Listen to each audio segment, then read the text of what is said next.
Bodega, part uno. Oh, I'm hoping that this is going to be like Gentleman Broncos. You'll see. All right. Okay. Can we just interrupt anytime? Of course, okay? no, feel free. Okay. As bars go, the Shit Rivet Tavern took sleazy and redefined the word. A trio of Spurloopian strippers outnumbered the lone customer, but ground the pole on stage with real menace regardless. I love it. Hang on a second. Hang on. Are you masturbating? No. Okay, good. I was clapping. I'm not quite there. Yeah, I'm getting close though. Behind the chrome-top bar, hunched and moodier than a mork beast, Jargel Floop gazed dully at the tiny vid screen embedded in his left forearm. An empty glass slid down the bar, and with honed reflexes unique to a veteran bartender, Floop caught it, filled it, and returned it with gusto without glancing up. It was the 5th pint of ale the human in the corner had swigged, but it was 5 times the business Floop had the previous night, so he wasn't complaining. After a spell, the melancholy was broken when the front doors creaked open. Floop saw 4 figures in desert cloaks, dust masks fashioned across their faces, scanning the room from the doorway. Their eyes settled on the human ale swigger at the far end of the bar. They broke formation. 2 sat at tables either side of the door. 1 sat a ways behind the ale swigger, and the 4th approached the bar with all the cockiness of a Krell sleuster. Barkeep, 1 beverage. I love the random alien names. It's set in space, right? It's just like George Lucas 2.0. Barkeep, 1 beverage. Lady's choice, said the burly interloper, nodding towards one of the Spurloopians who was taking a break from swinging her big old titties.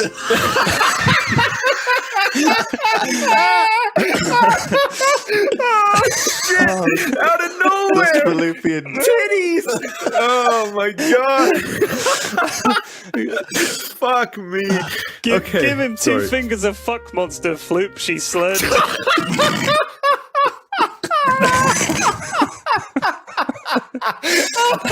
Oh shit! I'm God. not ready. I was not prepared. Floop grinned and poured the black liquor into the traditional phallic drinking vessel and gently pushed it towards the man. Leaning in close, the stranger peeled back his face mask, revealing row after row of razor-sharp, off-world combat teeth. Oh, yes. He had no way of knowing Floop was odontophobic, so it really was just one of those weird coincidences typical of a space saloon. Put the chompers away, mister. Can't you see my friend here is odontophobic? Said the ale swigger from the corner. Floop looked stunned. How could this guy have known about his odontophobia? Unless... Bodega, said the tooth guy. Said the tooth guy, grimacing. It is you, Bodega, said Floop, turning. He'd not recognized his old compadre and cursed himself for it. Bodega always had money, and he could have charged 5 skrells for the ales instead of 3. Then it dawned on Floop. If Bodega was here, and these 4 guys were here, it could only mean one thing. There was about to be one flarv of a good fight. Oh, man. You're coming with us, Bodega, like it or not, said Chompers, smiling to show off his fancy gnashes. Floop blinked hard. When he opened his eyes less than a second later, the 4 interlopers lay dead, and Bodega sat finishing the last of his ale. His famous lasgun lay smoking atop the chrome bar. Great moons of Shabboth! You ain't lost your touch, boy, exclaimed Floop. And you're still slower than a glorb with the ales, said Bodega, grinning.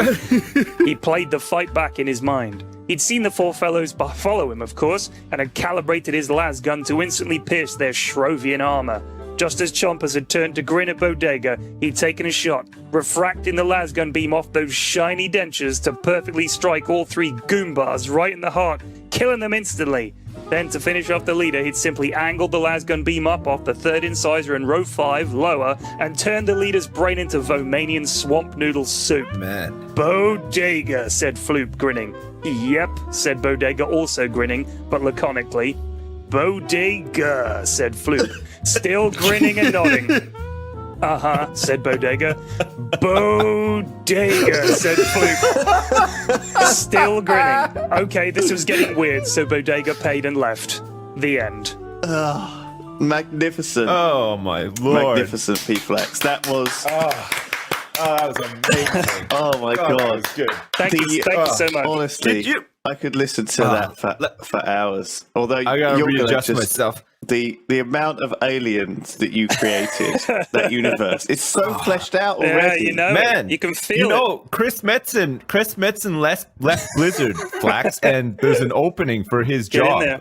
I feel like you could get in there, man. You could be like, The next their Chris next big Metzen, thing. but like, with bad fanfic sci-fi about Bodega. Oh my. Gentlemen, yeah, it's time. it is. Bodega. All right, Okay. let me get comfortable. Hang on a second. We've exhausted all other. Okay, I got to put my feet up, and I have to recline a bit on my chair and close my eyes Okay. as well. Bodega. Part dos. Oh, A grey canopy of fog gave way to the brilliant Skirlian dawn. 4 suns rising as one, reminding Bodega of the time he almost got run over by a recreational hover vehicle on Platos 4.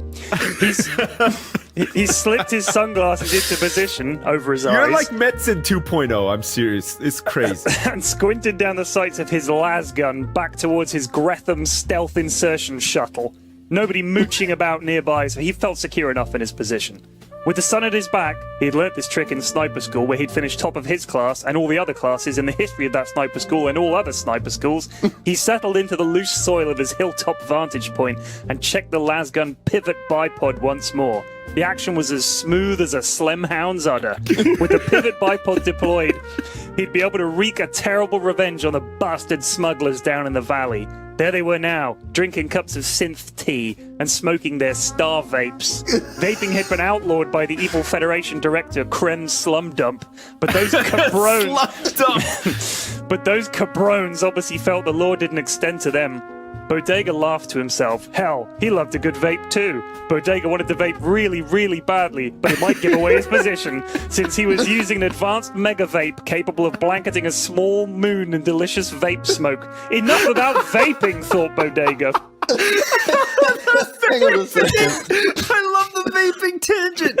Oh, It's got a little bit of sort of Mary Sue character going. Covers some No, Mary look, Sue. lots of people vape, Lewis, and as it happens, Bodega happens to use a mega vape capable of blanketing a small moon delicious vape smoke. I'm delighted to hear it. That sounds very antisocial, though. I mean, what if the whole moon doesn't want to vape? You know, Enough a couple about people will. vaping, thought Bodega. The smugglers were gathered around a collection of small remote-controlled vehicles. Through the vision scope attachment of his lasgun, Bodega could practically smell the scum from here. Whatever they planned to do with those RC vehicles, it was going to be related somehow to their smuggling activities, and it was surely going to be a thing a bastard would do. He'd done research on these bastards before he'd taken the mission. Their list of crimes was so long he'd had to take a couple of extra days off just to read through it and get really, really angry. Bodega liked getting really, really angry. It focused his mind, made him sharp. So sharp he'd come up with the idea for the pivot bipod while he was taking a crap. Bodega's famous lasgun, known throughout the galaxy as the best of the best of the best in terms of lasguns and one of a kind, was capable of a sustained beam which in turn was capable of penetrating the hull of any ship he'd ever shot it at, which was a lot of ships. By definition, a human being in their stupid remote control vehicles was going to be no match at all. He grinned, he being Bodega, and checked the pivot bipod action once more, smoother than a hit from his mega vape. No vaping, thought Bodega firmly. Man. Down in the valley, the bastard scum smugglers were laughing and joking and starting to fart around with their RC vehicles. There were 10 of them, their hover vehicles parked up in a semicircle. They sure didn't dress like smugglers, the clever bastards. Most of them had glasses on, which was weird, because anybody with 100 skrells could get eye surgery or an implant or something. Maybe it was part of their disguise. Maybe they weren't very good at smuggling and were a bit hard up when it came to cash. Bodega gave it some thought. He couldn't come up with anything. Ah well, 5 minutes till their personal doomsday anyway. What was he, an optician? Bodega checked the action once more on the pivot bipod and instantly thought about vaping. Flav it, he thought, and pulled out his mega vape. He took one huge tug and exhaled, regretting it instantly. The smugglers all looked up towards the 50-meter cubed cloud of vape billowing off the hilltop. One of them fired up an RC drone and buzzed it straight at Bodega. As it neared him, he tensed every muscle in his body, letting out a small fart as he did so, not out of fear, but as a precaution. A fart in combat is no joke, it can really put you off. But the drone didn't open fire. It hovered nearby and a small reedy voice emitted from a speaker on the front.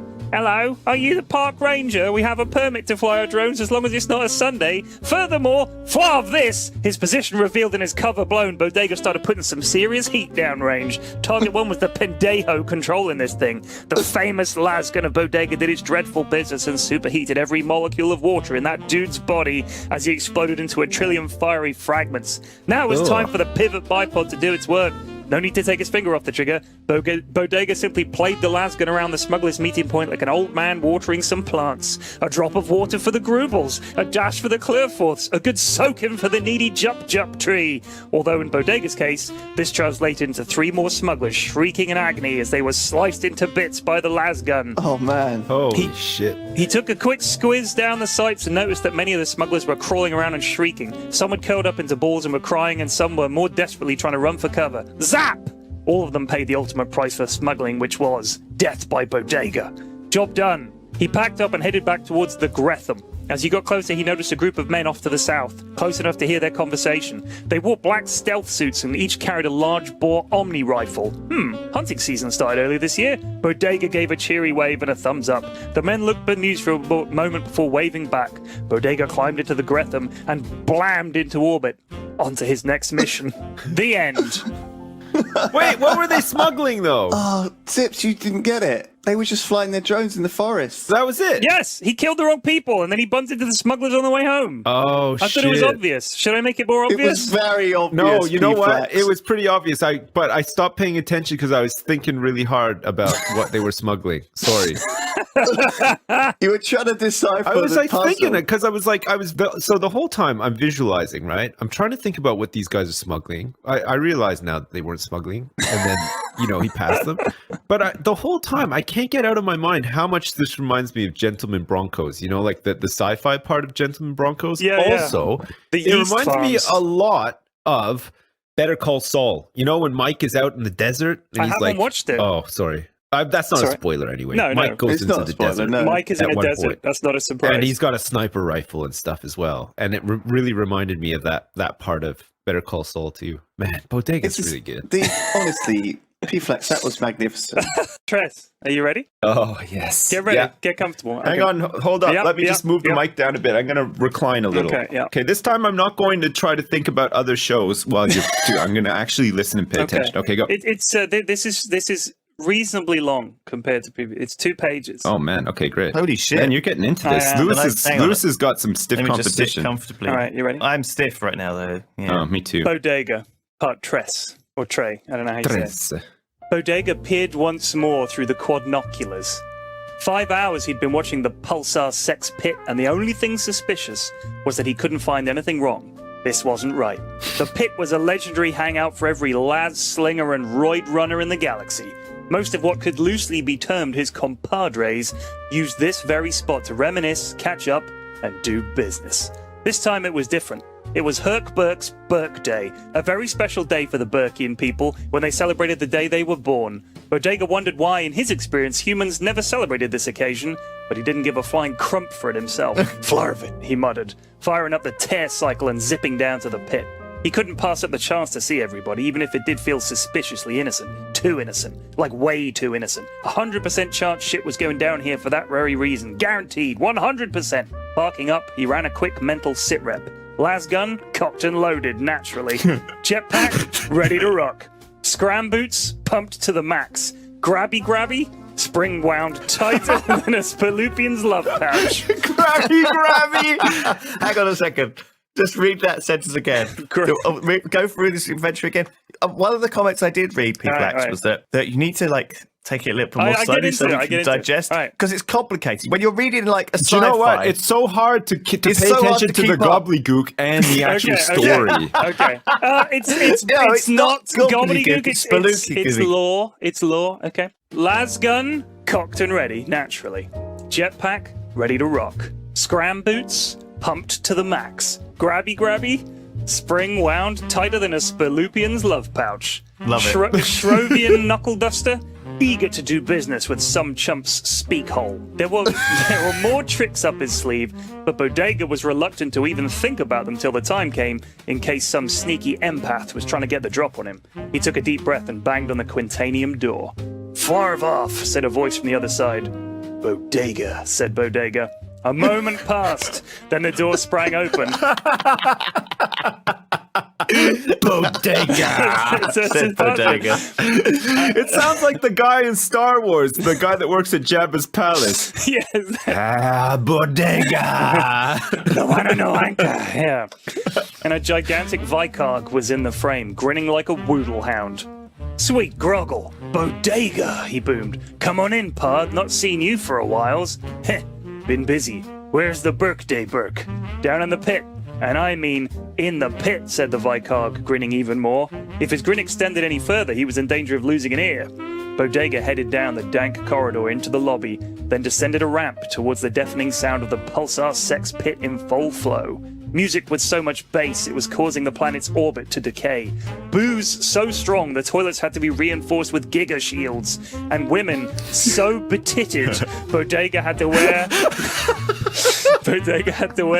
a quad betitted. Jesus! Fuck! Fuck me! Bodega had to wear a quantanium jockstrap to prevent any inconvenience. Oh my God. No man wants to fight with a bone on. Or at least not one that ain't squared away combat style. It's a bone on an alien race. No, boner. He headed straight for the bar and ordered a pint of Mutant Ale. No sooner had he started talking than, Bodega! Screamed the man over the music, which the DJ promptly stopped. Silence in the pit. All eyes on Bodega. Pushing through the crowd, a huge Burkian approached. Bodega. Been a while. Not seen you since maybe 2 weeks ago. Been working. Came back to wish you a happy birthday, Herc Burke. Well. Bodega, back in the pit, said Herc Burke, grinning. People sure were smiling a lot, thought Bodega. Too much. Too much smiling. Ain't no call for all this grinning and smiling. It ain't usual. We were hoping you'd come back. Me, Squiddles, Rhombus, Treg, and, you remember this guy, right? A huge man in a yellow jumpsuit stepped forward. Black skull mask and billowing red cape. Bodega couldn't see his face behind the mask, but he knew he'd be smiling like the rest of these humfunkers. Flav. It was a setup. The man in yellow. It was none other than Tan Blatchman, Bodega's arch nemesis. Oh my God. Not Tan Shit was Blatchman. about to get extremely Tan real Blatchman. in this place, and many people were about to be separated from the body parts they held most dear. Bodega intended to get out of this in one piece, and if that meant the end of the Pulsar sex pit and everybody in it, or even within sight of it, so be it. Bodega knew 3 things had to happen with the next second, or he'd be toast. First, he had to distract every single person in here who was currently pointing a gun at him. The pit was full, so that was maybe 200 people. No problem. He stamped down on the button in the heel of his right boot, and waves of patented Happy Thoughts brain musher poured out of the toe and blasted everybody within 50 meters. Half of them would end up on the floor drooling. The other half would become deeply acquainted with the inside of their own eyelids and spend the next year singing a song about a little flea named Peter. Second, he needed to nail the people unaffected by the brain musher, which was anyone with half an idea about Bodega and what he was capable of, since they would have taken a dose of brain shield. That meant the 5 morons who'd set this whole thing up. Las gun holstered and no time to draw it, he needed subplans to point to named B, C, and D. Plan B was to employ the Grabby Grabber and Herkberg's nuts, which he did to good effect. The Grabby Grabby shot out of Bodega's left sleeve and clamped on like a grog limpet, sending Herkberg to his knees, eyes wide and mouth small. Plan C, Squittles, Rhombus, and Treg all fell to the void grenade Bodega had hidden in a molar tooth and spat into the middle of them, congealing their bodies instantly into one homogeneous lump. Finally, Plan D, deal with Blatchman. No doubt he'd got something disgusting up his sleeve, that cape-wearing, jumpsuit-adorned pendejo shitbird. Bodega figured one thing he wasn't ready for was an old-fashioned punch in the kisser. Scram boots propelling him across the room, he connected with Blatchman's jaw with all the fury of a man invited to a birthday party only to be betrayed. Wait, was the Grabby Grab still attached? No, it just shoots out. Okay. And thirdly, the entire bar on its ass, one way or another, Bodega did the decent thing and left. Lasgun out. He seared a hole in the ceiling and jetpacked gracefully to a height of 200 meters before hovering, setting wide-angle beam on the lasgun and raising the entire place and everyone in it to the ground. Farv, he said, pausing for a heartbeat. My tear cycle was parked there. The end.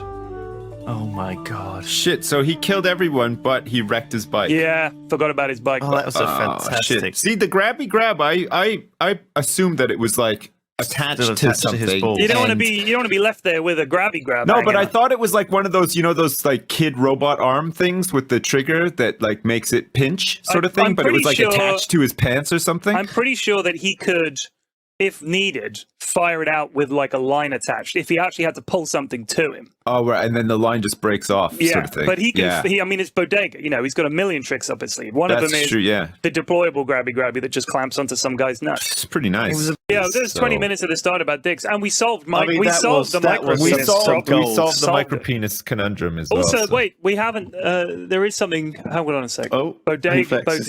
Part Quattro. Ah. We have Oh, have shit. Bodega Part Quattro. If you want, Fuck. we don't have to do it this week. It's up to you guys. No, this is the best part I for wait me. for this. Yeah. All right.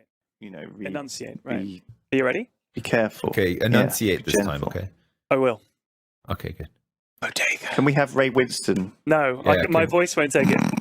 Okay. Bodega Part Quattro. No, we'll do it normally. Oh, come on. Bodega Part Quattro. Clouds of exhaust fumes, the stench of synth oil mixed with coolant, and the musky funk of 1,000 space dock engineers. Bodega choked back the aroma of the Barakian Quanto hub from high up on a gantry. His Gretham shuttle was parked on the roof. Its chameleon stealth field and some fancy flying had made it past the security screens. He rested one hand on his las gun and the other on his groin, which was itching like hell. Damn Spalupian crotch crabs.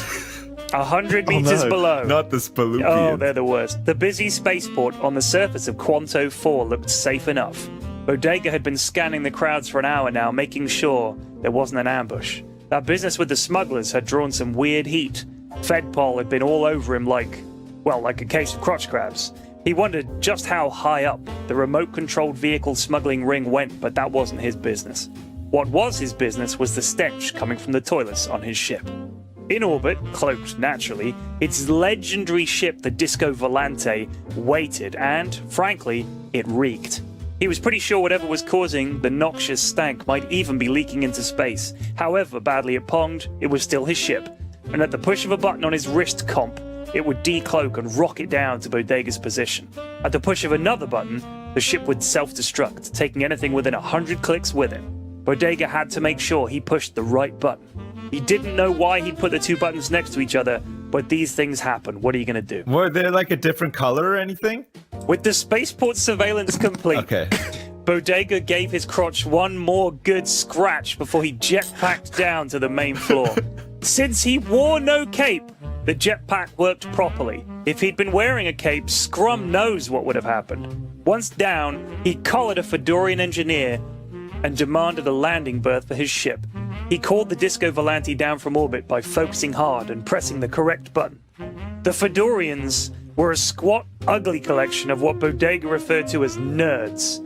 They knew everything there was to know about the inner workings of spaceships and computers and nerd shit like that. Loathsome as they were, Bodega had no choice. He'd studied grown-up things like how to tear a man's throat out and how to field strip a Vitarian squirm beam battle pack, so not useful when it came to fixing a busted mega toilet. The crapper needs some work. Got a stink coming off it, worse than, Bodega began to explain before the Fedorian interrupted. Its nasal voice cut through Bodega like a lasgun through a pack of nerds. Before we even get to the toilets, I really have to question your decision to have only one access door to this vessel. You really should have three. To not even have two is pretty terrible. This thing is already a death trap, and the controls are on the wrong side of the door. They should be on the right, and your gangplank is off angle by about 3 degrees. Bodega grimaced. Fucking nerds, he thought. They entered the ship. I don't smell anything wrong here, said the Fedorian. It stinks. The toilet. It's broken. Trust me, said Bodega. It really doesn't. It really doesn't, but okay, said the Fedorian, and he made for the toilets. As he entered the main deck of the Disco Volante, he recoiled in horror, pawing at the vid panels and peering into access shafts. Smell it now? Asked Bodega, grinning. No, it's your setup. My God, you have so many things wrong here. Why is your stealth field not firmware upgraded? Look at this wiring. It's like you don't even care. I have no idea why you would get a ship this expensive if you don't even know how to rig the squig indexer correctly. You must be losing like 1.5% more fuel every time you deorbit. The Fedorian was actually sniggering. He was standing there aboard the legendary Disco Volante and laughing at it. At Bodega. Bodega's face hardened. Are you shitting on my ship? He asked, giving the Fedorian one last chance to climb down from the precipice of a really bad time. The ship is a good one, but it's the owner. My Groggle, you have absolutely no idea what you're doing here, do you? This thing is suboptimal. It actually makes me want to put my head in my hands and maybe make a big post about it on the Fedorian engineering forums. The engineer prattled on, not noticing Bodega unholstering his famous las gun and aiming it squarely at the Fedorian's head. Pard, you just cost your planet a spaceport, said Bodega. As the Disco Volante sped into orbit, the Gretham following on autopilot behind, the explosions from the Barakian Quanto hub could be seen for miles around. Lasgun scorching, torpedo blasts, and even some dents from a fist would be found by investigators in the weeks to come. Bodega found the vault with the toilet anyway. He'd been drunk on bum pincher ale and had just forgotten to flush away a particularly unpleasant crap from the previous night. As his ship entered orbit, he flushed. The ship ejected the toxic poop, which tumbled back down to the planet's surface with a hearty plop. A final reminder for the people of this world, don't fuck with Bodega. Oh my god. Oh my god. Okay. I like the crap at the end. I think. Wow. Man, that was a good one. Okay. Do you want my storytelling adjunct Go to for the it, end? go I think. for it. I think what you needed to do was grab the whatever is the Flav by the scruff of his neck, the nerd, sorry, by the scruff of his neck, and get his head down there. Fucking get it in the toilet. What did you say to Yeah. Sips? What did you say to Sips last week? What did I say to Sips? He tried to correct me and say what you should have done, and you said you can't tell Pyrian what to do. He's an Oh artist. shit! So anyway, do your Bodega. Let's fucking get in there. All right. Let's enjoy it. I Yeah. don't feel like you're in the right frame of mind for Bodega. I am. Ben said about Bodega, he said, the thing what I like about Bodega is that it's taking the piss out of all the shit science fiction. Exactly. But then it's become its own thing. Yeah, who knew? It's grown beyond it to the point where it's a little bit like pandas in World of Warcraft, okay? It started off... I knew World of like- Warcraft would fucking come up at some point. Jesus. It started off being a joke, but now it's Man, I coming to a haven't whole been playing expansion. it at all recently. And there's going to be like a Bodega book, and it's going to become a real thing. But anyway, Bodega, Part Cinco. Oh This, my this God. is very different from other bodegas, this one, okay? Okay, I mean, in a bad way? You'll see. All right. Scratching the itchy collar of his dull grey uniform, Ensign Crunkett waited impatiently outside Commander Tortolla's quarters. He'd made an appointment to see Tortolla 3 days ago. How the scriv can the boss man be so busy? They'd been sat in this asteroid belt on silent running for 3 months with no orders that he knew of. What a waste of time. 3 months jammed into every crevice of this fast patrol ship, except for the areas that were mysteriously off limits. That meant no trips to engineering to hang out with his buddy Looper. Definitely no trips to the cargo hold, which was normally a good vape spot. 3 months manning his listening post and hearing nothing. It was space. It was generally pretty flaving quiet. Startling Crunkett, the intercom to Tortolla's room barked, "Enter!" and the door hissed open. Crunkett stooped to enter the commander's quarters. They were cramped, yet the designers had still found room to cram a desk in here along with a bed, a bathroom and a lounge, all in dull official grey. That was the colour of most things around here, official grey. Tortolla was sat in his grey uniform and his grey chair behind the grey desk, staring at his computer screen. He made a condescending hand gesture to Crunkett to begin talking. Crunkett cleared his throat. Sir, it's been 3 months. I was due some R&R 2 weeks ago, but because we're stuck here, I missed the birth of my daughter, and I'm thinking Tortolla cut him off with a glance. He read from the screen. Crunkett, Ensign Crunkett, 2 years service on the force, and here you are marching into my quarters to demand leave. We're on a mission. You don't need to know what that mission is, Ensign, but by Groggle, we're on it. You signed over your right to a holiday when you took the oath and put on a badge, said Tortolla. A rehearsed dressing down was on its way, Crunkett guessed. Tortolla stood up sharply in an attempt to look authoritative, but banged his head on the low ceiling. Pretending this hadn't happened, he continued. lecturing Crunkett about duty and the importance of the morality police division out here in the void of space. How beings could lose their sense of direction and decency, and needed to know that out here in the blackness there was still an organization dedicated to rooting out wrong and bringing justice to the unjust. Just because space is cold and uncaring doesn't mean we have to be. Sir, I've worked law enforcement before. I've done stakeouts before. This feels like a stakeout, but we're staking out an asteroid belt in the arse end of nowhere. Nobody comes here because these rocks are empty. There are no habitable planets. There is no traffic. There's nothing. If I'd known this was going to be the mission, I never would have signed up for it, pleaded Crunkett. I thought we were going to be back in time for my wife's due date. This is the SS Expectation, Ensign, said Tortola, gesturing around him. We're not your usual police cruiser. There's a reason we didn't tell any of you what your mission was. You're getting paid time and a half, so you're being compensated appropriately. I'm not going to ask you to trust me, because this is not about trust. This is about duty. Do your job. Get out of my office, said Tortola coldly. Crunkett left. He wasn't angry. The working man always got screwed over like this. He was resigned to it. He just wanted to make sure his daughter had better. Crunkett was in the middle of wondering what he was going to do when the red lighting pulsing in the floor and at every comm station told him that the silent alarm had been tripped. He ran to his post, jostling with other members of the crew doing the same. Part of him was nervous. Another part thought, thank Flav, something to do. Tortola was on the bridge in a heartbeat after everyone else. He addressed the crew. Okay, people, it's time to come clean. We've just detected the vessel we were sent to find. We're just one of hundreds of ships just like ours undertaking the same mission all over the galaxy. For 3 months, we've been laying in wait like Tridorian trap crabs. And now, finally, we've detected the ship. It's docking at a hidden base on an asteroid in the Borkaba belt, just a few 100,000 clicks ahead of us. It is vital that we maintain silent running. Ensign Crunkett, go to work. Crunkett slid into his seat and rummaged for his headset. The chatter on the bridge was reaching fever pitch. Everybody was thinking the same thing. Holy shit, something's actually happening. Something's happening. But what? The listening post was incredibly high-tech. He used an almost undetectable array of ultra-fine beams of varying compositions to scan a huge area of space and detect micro-distortions caused by sound waves. In space, of course, there was no sound, but the beam array carried enough different types and layers that even the most well-shielded surface could be probed, and you could listen in to anything pressurized, even a space helmet. And once something was detected, the array could narrow down to that point and listen into anything. The sound of weapons being charged, an ultra-quiet engine, even a conversation, or what Crunkett heard. A man whistling a jaunty tune. He recognized the tune. It was Ode to the Lasgun, a famous war song from Shrovia, the planet of war. Shrovians? Out here in deep space? They normally stuck to their factories and boardrooms, coming up with new and terrible weaponry. Then he heard talking, someone recording a personal log. And when he heard the voice, his blood froze in his veins and he felt tears welling in his eyes. This was the dread fear that consumed all hope in a man. Sir, he mumbled. Crunkett, speak, man. Sir, I think it's Bodega. Tortola stood slowly, steeling himself. Ensign Zither, send the whisper, said Tortola, and the tiny scout vessel of the MPD fired a single subspace particle from its comms array. That single particle would be lost in the background noise of the universe to anyone listening. Impossible to decrypt, impossible to detect. Bodega could not know that the MPD vessel Expectation just sent a 1-bit signal that MPD HQ would instantly know meant one thing. Operation Kill Bodega was on.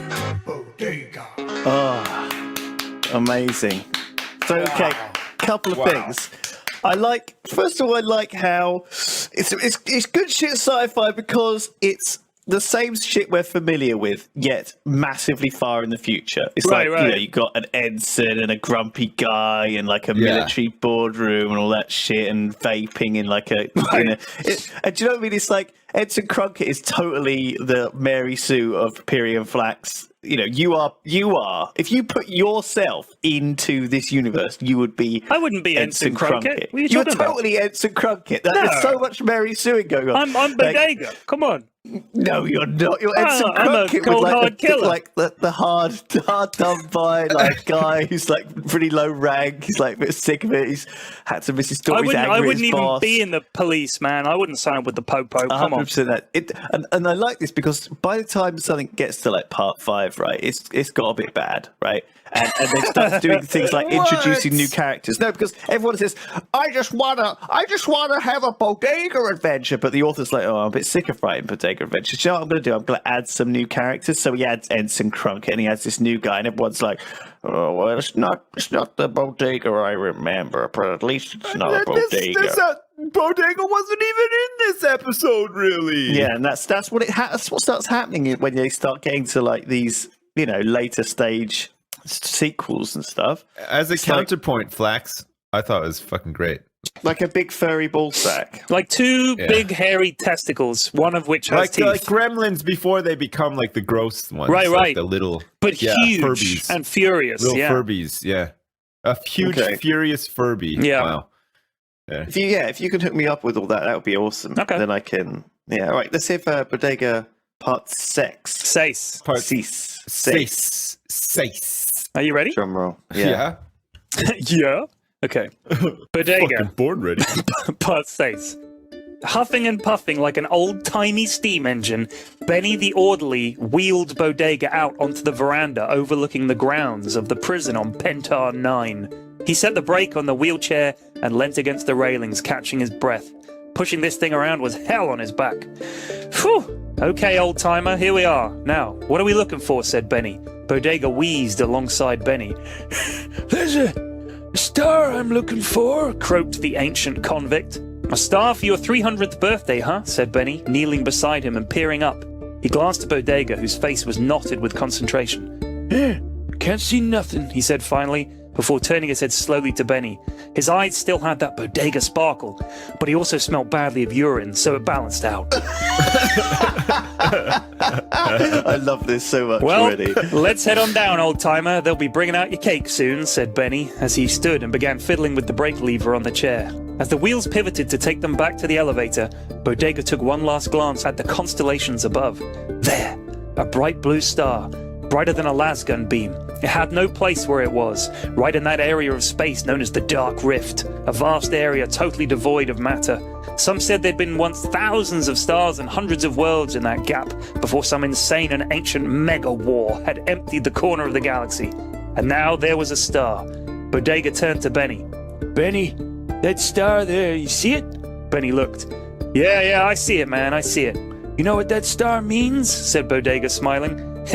Why don't you tell me, Pard? It means something, said Bodega, looking lost in the thick fog of age.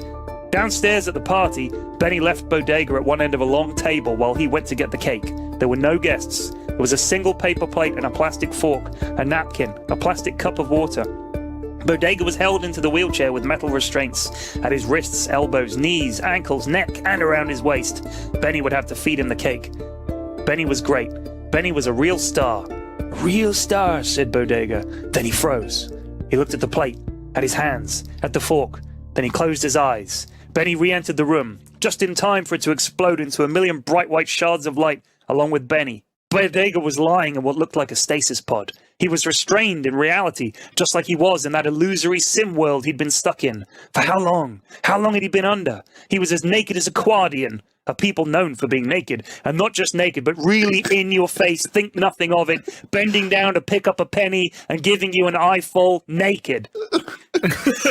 He focused hard on that corner of his brain where the implant was, the minute implant that had maybe saved his life. That implant was inserted into his brain a decade ago by his then girlfriend, Majesta.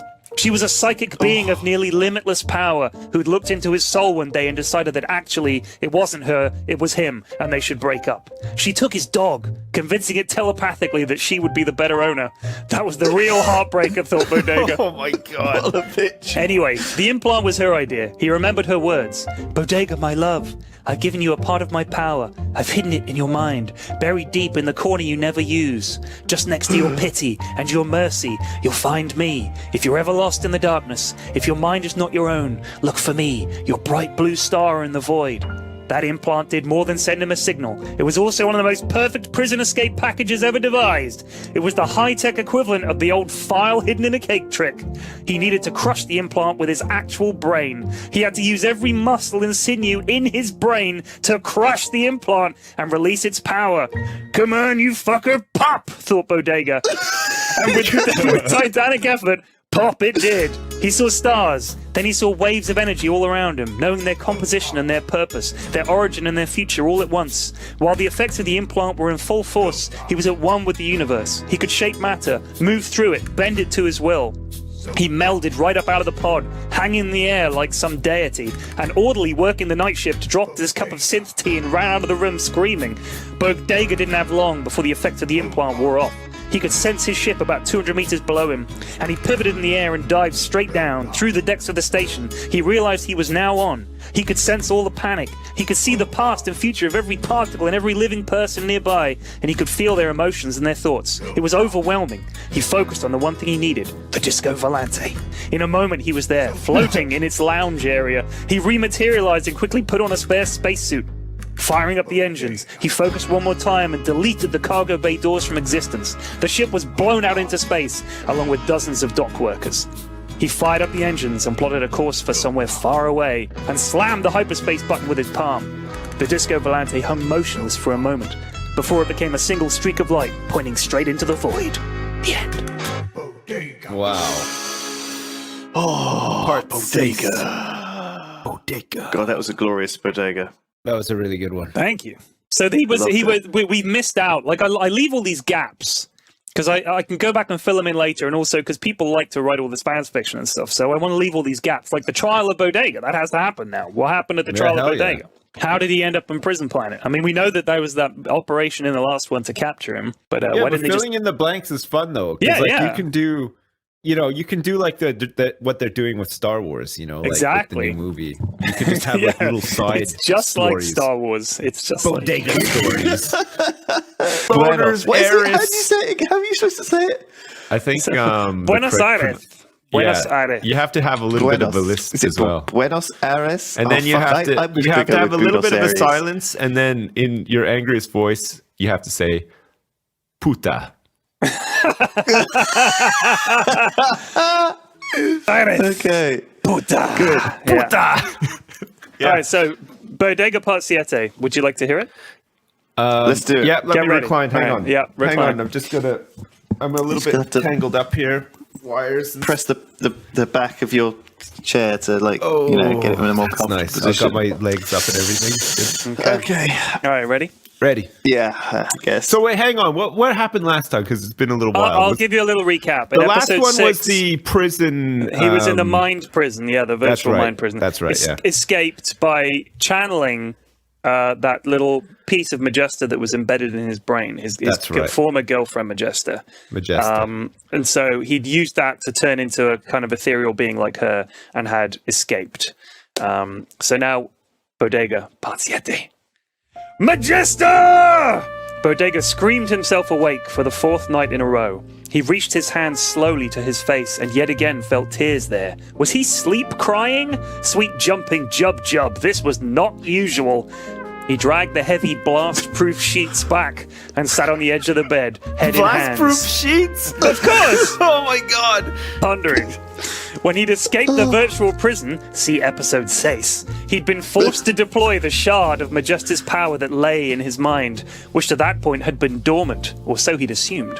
Now it was gone, consumed by his transformation into whatever Majesta was. He probably should have found out the name for her people when they were together, but frankly, that time had been bone central. Every day, all day, just getting busy like Crevians and screaming around the galaxy in the Disco Volantes, screwing and shooting stuff sometimes. In short, it fucking owned, and Bodega missed it. He remembered the time they'd taken the crooked casino on Bismuth 11 for all its coin, the time they'd busted those rebel prisoners out of High-Sec using just a drinking straw and some chapstick, the time they destroyed an entire solar system with the doom egg of the Death Lord, Mr. Pringle. Now that was a long story. Good times. So many good times. And of course the constant shagging, which was really, really, really good. Just incredible. He was getting a semi just thinking about it. Turns out, Bodega missed Majesta. That little shard of her maybe kept that longing at bay. Maybe she was even kind of with him all this time, but hopefully not when he was on the can or jerking it to Spalupian porn. He looked at the floor and saw tiny pools of tears reflecting the light from the cockpit. In the reflection of one, he saw something move. Just a teeny tiny little reflection of something to his right. Bodega's reflexes being what they are, i.e. honed to flav, he dived backwards over the bed and was up and ready in a heartbeat, las gun in hand. His captors had been too worried about the Disco Volante's many booby traps to ever board it and strip it, so all his shit was secure. "I see ya," Bodega shouted, "and I ain't in the mood for this mort crap." "Bodega," said a voice. Majesta's voice. He fell apart, laid out completely, a TKO of the heart. Baby, I'm hurting," he whimpered. "I know. I'm sorry, my love," she said. He still couldn't see her, just sort of sense her loitering around the edges of his subconscious. And then she was gone. Then suddenly she was back, behind him, to the side, then what felt like a mile away. What the flav? Was she just fooling with his achy-breaky heart? "Bodega, I need you to meet me," she said again, her voice distant and ethereal. "Where, baby, where? I got a subscription to Netflix so we can chill and such like."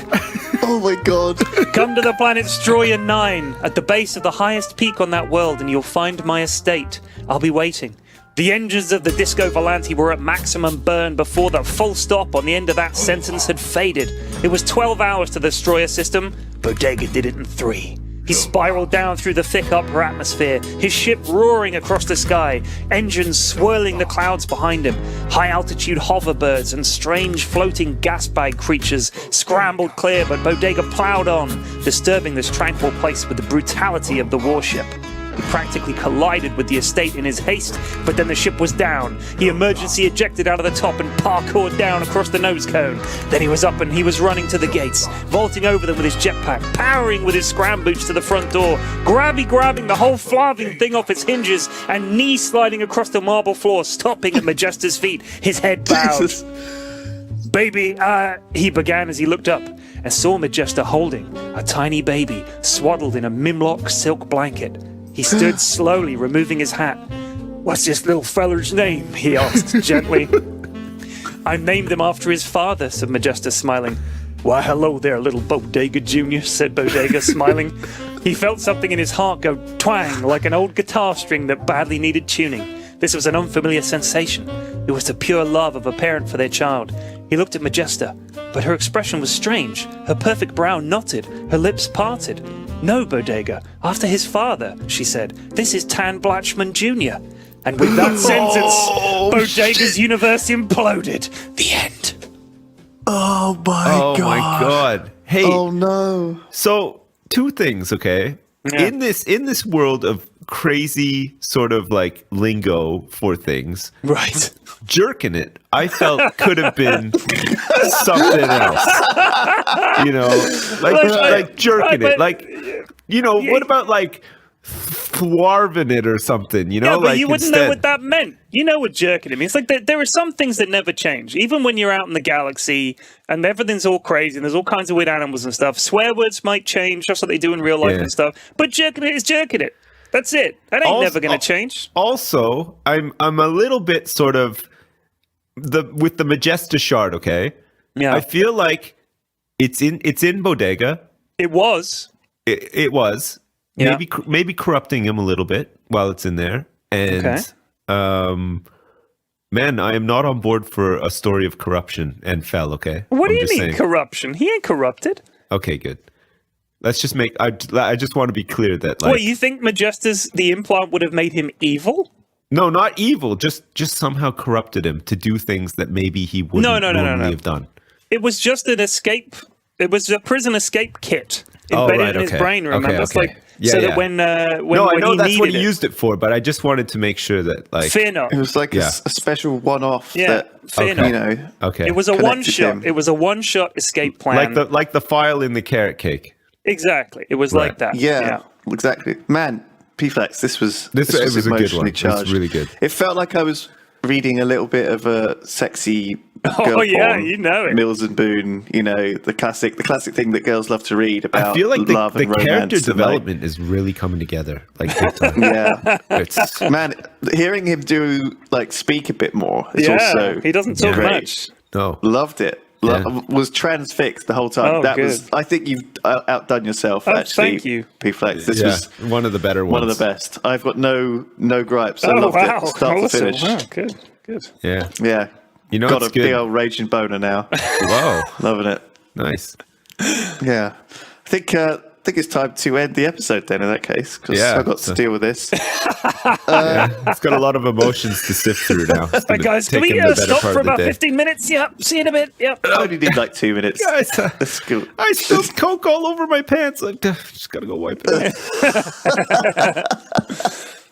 We lived in a It's broken broken. world. It was a broken world. And everything was I did that. closed. Shit was closed all the fucking time. All Nowadays, the everything's time. open. You all turn the up, damn you'd be like, I need to get something. You go to the store, it's closed. closed down? Yeah, What? it's closed. When? Yeah, it's just gone. That actually did happen a lot, yeah. Maybe Yeah. that was just the ravages of time, though. Maybe. I was like, oh, it was 10 years since I visited this. Yeah, that's true. Yeah, Holy shit. So do we have a bodega? Bodega Facts. Ocho. Oh, we do. Sí. Ocho. Yeah, we do. I like that. Yeah. Are you ready? What's 9 for nientes? Nino? Nueno. Nino. Part So nino. translate from English. Right. Nueve. There is a. Nueve. I just looked up bodega t-shirt. You actually have to type in bodega t-shirt Yogscast Okay, because 'cause there's otherwise you others. get loads of others. Yeah, like there's a Bodega Bay place. Apparently, that's a big place. I don't know. I love it. I'm very, very happy with it. And if That's you why want I'm to just plugging send it. us cash money, please do that. That's fine. Just send Hell it. yeah, in an Gold envelope bullion, all gold crinkled bullion, up. yeah. Fucking. Me and Sips you are may fine, have but put your P-Fax shopping has list got on like it. 5 kids and like cousins and brothers and grands and everything, and I it's need a help, mess. folks. I need help. Everyone's begging for cash. Have to stop writing letters to people because they can't afford the phone. Oh dear, yeah. Your That's it. dear mum Floppy, she hasn't had heat for a year. You desperately need some money. Biff and Turn Chip that have heat back nothing. on. They have nothing. Biff Biff and Chip has are a pot. starving. Chip has a mop. That's all. Now read it. It'll be a test tomorrow. Okay. Bodega. Let's go. Part ocho. When Bodega got really upset, there were 3 likely outcomes.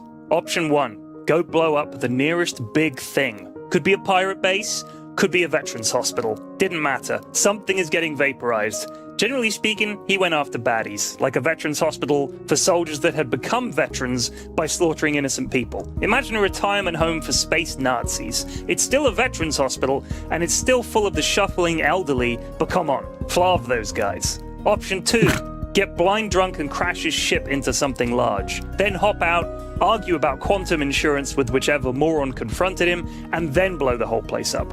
Option 3, sit on a rock. Bodega was sat on a rock.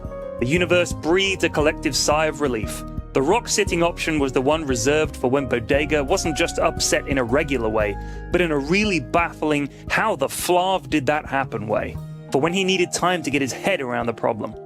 This rock was on a tiny planetoid called Mu in the mostly uncharted BV332 Delta system. Bodega liked this spot because the view was so insane it took his mind off his troubles. And it also had a really bizarre atmosphere that was alcoholic, around 6% proof. You could just sit here and breathe and get nicely loaded and check out the overhead vista of 4 galaxies colliding. The sky on the dark side of BV332 Delta Mu was ablaze with billions of stars battling each other for supremacy and generally exploding or dragging each other's guts all over the darn sky. This was what gravity was designed to do. Pull things to shreds, take the beautiful and render it down to its component atoms. It took the free and the liberated and made them its slave. Bodega could feel the atoms of his own body and hoped that one day soon someone would spread them around the galaxy so he couldn't feel this pain anymore. It was his brain atoms that were currently giving him the most pain. He toyed with his lasgun, running a finger over the muzzle brake at the end of the barrel. Would he even feel it? He tossed the lasgun to one side. Life went on. Surely life went on. Even when your gal is partnered up with one of the largest anuses in the known universe. Tan flaving Blatchman. First of all, how the scriv had that Mongol clogger not died at the Pulsar Sex Pit self-defense massacre? This was Blatchman we're talking about, and he is a canny bastard, but still, that place was leveled fairly convincingly. Bodega was glad Blatchman was alive. It meant he could kill him, and properly this time, by hand, one hand, and by the balls. Killing a man with one hand and applying lethal force via the balls only was something Bodega reserved for real, actual bastards like Blatchman. He called the technique the way of the exploding plums. It was taught only in the most prestigious dojos by the most adept grandmasters of hand-to-groin combat. He'd taken out a patent and everything. Every time someone used the Way of the Exploding Plums technique, he got a small royalty payment. It was a nice little earner. Just as he was flexing his right hand and grinning in anticipation at feeling Tan Blatchman's naked scrotum nestled in his palm, two things occurred to him. Firstly, that was the single most homoerotic thought Bodega had ever had. And secondly, that it might really upset Majesta if he were to do this. These were followed by a third quick follow-up thought, which was, flarv that bitch. He couldn't bring himself to hurt her directly, but flarv her and flarv that mewling Blatchmanite she called a child. Hey, mister, something wrong? Asked a small voice to his left. Bodega turned slowly to see a small pink creature shaped, and if this wasn't proof of a crazy god at the heart of all things, then nothing was, like a dildo. It was a dildonian. A people shunned through necessity by a people shunned through necessity by all vagina-having life forms. The Dildonians were one of the few races denied any kind of place in the universal accord, no seat at a high table, no presence on any council. They were one of the forgotten peoples, and it had to be that way, for their own protection. For one thing, what kind of sex slaves would people turn them into? And what kind of conversation would any vagina-having species be able to carry on with a talking dildo? Howdy, pard. Not seen one of you little fellers in a while, sighed Bodega. Nothing new there. I spend most of my time hanging out around here in my tiny hermit cave. You know how it is, of course. Apparently, we really resemble something called a dildo to most people in the universe, rambled the creature. And stranger still, we even call ourselves Dildonians. Yep, probably one of them infinite universe things, said Bodega, rubbing his stubble. You thinking of trying the hermit business? Chirped the Dildonian. It ain't a fun one, but it's kind of satisfying to make it on your own. I think on my own is something I'm gonna be for the foreseeable, said Bodega, squinting at the horizon. But I ain't the hermit kind. Too restless.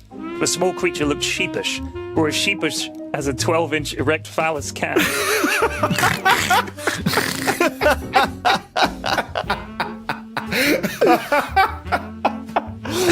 Fucking dildo. That's fucking amazing. It cleared its throat. Do you have a vagina? It asked. No, friend. I'm one of them dick-havers, smiled Bodega. Oh, okay. Well, I'm gonna go back to my cave. That's gonna be my icebreaker. Do you have a vagina? Nice chatting to you. Good luck, said the Dildonian. Bodega touched the brim of his hat and nodded once. Scriv, things could be worse. He turned his head up once more to the cluster flarv of stars in the slow death churn and took a good hard tug on his mega vape. He wasn't going to take revenge on Majesta. He would kill Blatchman if the opportunity arose, but if he chased him down and killed him, it'd be no better than smashing galaxies together. All that would be left would be a colossal black hole. Bodega settled on something else. He decided right then that he was going to start a small business. The end.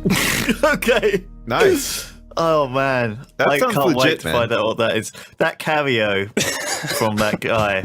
Oh my god, that was just amazing. Loved it. Fucking Can we get a Dildonian Dildonians. t-shirt, do you think? Probably not. I think on the Dildonian t-shirt, it should be a picture of a Dildonian looking very happy, and then with the speech bubble that says, "Do you have a vagina?" That should be the new thing rather than I have a small dick. It should be, Do you have a do you vagina? have a vagina? It has to be a bit sheepish, so you have to be, do you have a vagina? Yeah, I like that. Hey, You are. who wants to hear What? Bodega Part Nueve? Oh man, Oh, cool. I do actually. If you don't want Cool. to, that's fine. But if you'd like to, Is it a New Year's special? Is it Christmas special? no, it's not. It's Is it- not themed in any way. Fuck, Does- I do want to say, Does like, Bodega have any New Year's resolutions himself? Fuck no, dude. No. I'm a little bit sick of the Sherlock and Doctor Who and all these things being done as like Christmas sort of specials now. I'm a little bit. Yeah, it sucks. That Hey it is a man, two bit people shit. died in EastEnders over the Christmas break as well. Did you hear about Was that? Phil Mitchell one of them? No, he's Oh, due man. to die soon apparently, but no, gotta be big. They have to keep upping themselves though too, right? They have to be like, okay, this has to be more explosive than last time. We have to kill more people. It has to be more drama. It's like Game of Thrones, right? They have to every season. They have to up the body count. So they're like, We've detected a nuclear warhead underneath Walford. Where do we go? It didn't survive the Y2K. It's got a Y2K bug in it. Phil Mitchell reveals I've done a bit of full-track programming in my time. Like rolls back. Phil Mitchell's a Fortran consultant. Oh, don't worry. From the 80s. Phil, save us. Hold on, love. I'm debugging. Fucking hell. I'm debugging. Oh, fuck. Oh, shit. Anyway, let's do Bodega and let's get out of here. Bodega Part Nueve. All right, now if you remember, in Part Ocho, he was on the planet with the Dildonian. And at the end of that episode, he decided he was going to start a small business. Okay, so that's the pitch for Part Nueve. A small red light blinked on, and the intercom atop the desk. Wait, hang on. You got to do the intro, though. You got to go, Bodega. Sorry. Bodega, Part Nueve. A small red light blinked on, and the intercom atop the desk of Sheila Bam barked, "Forms!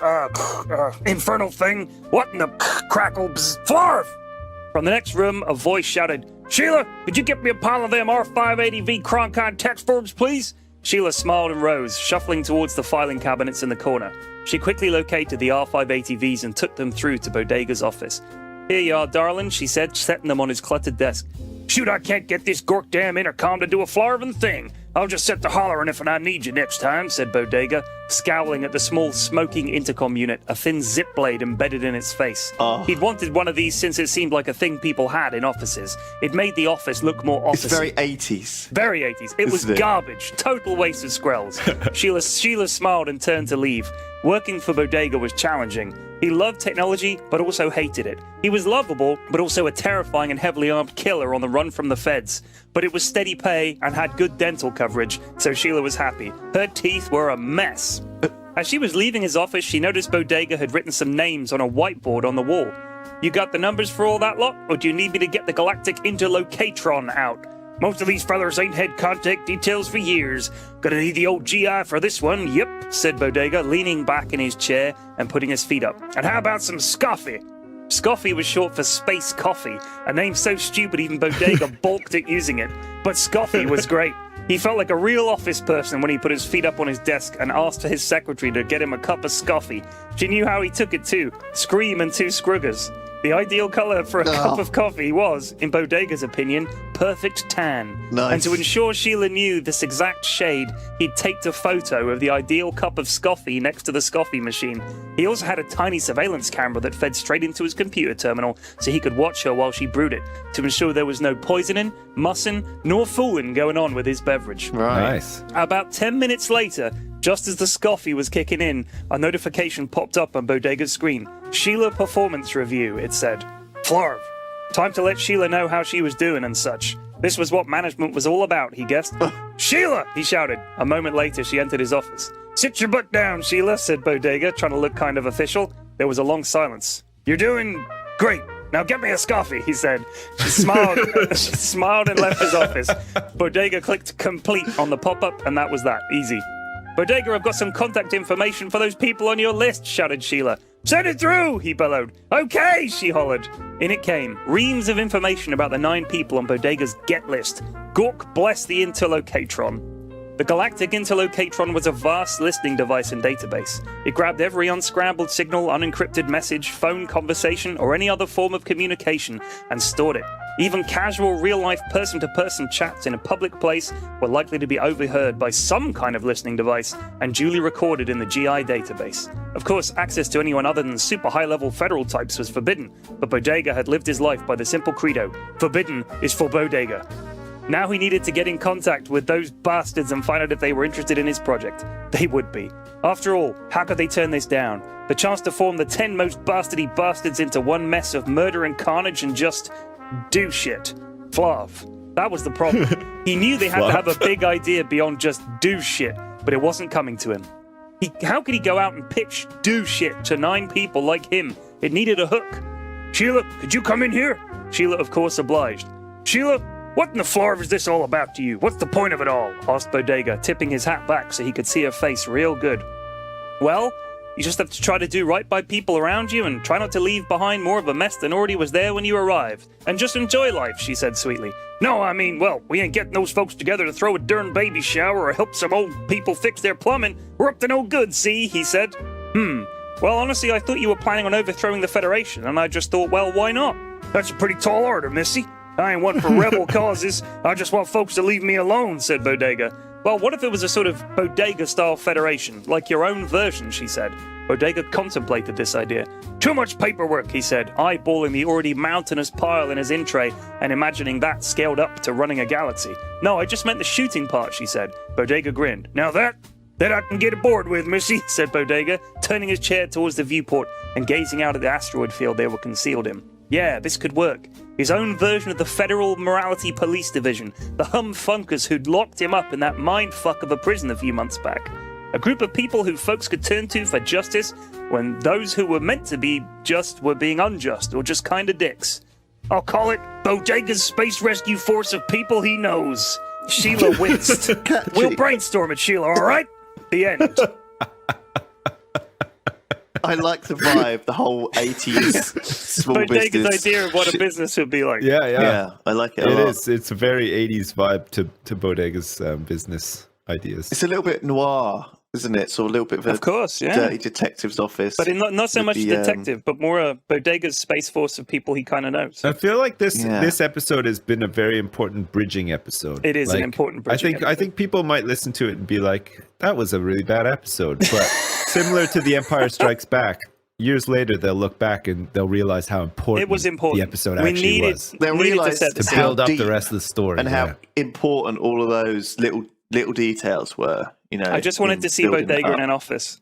That was it. No, I think it was good, man. It was just as good as all the other ones.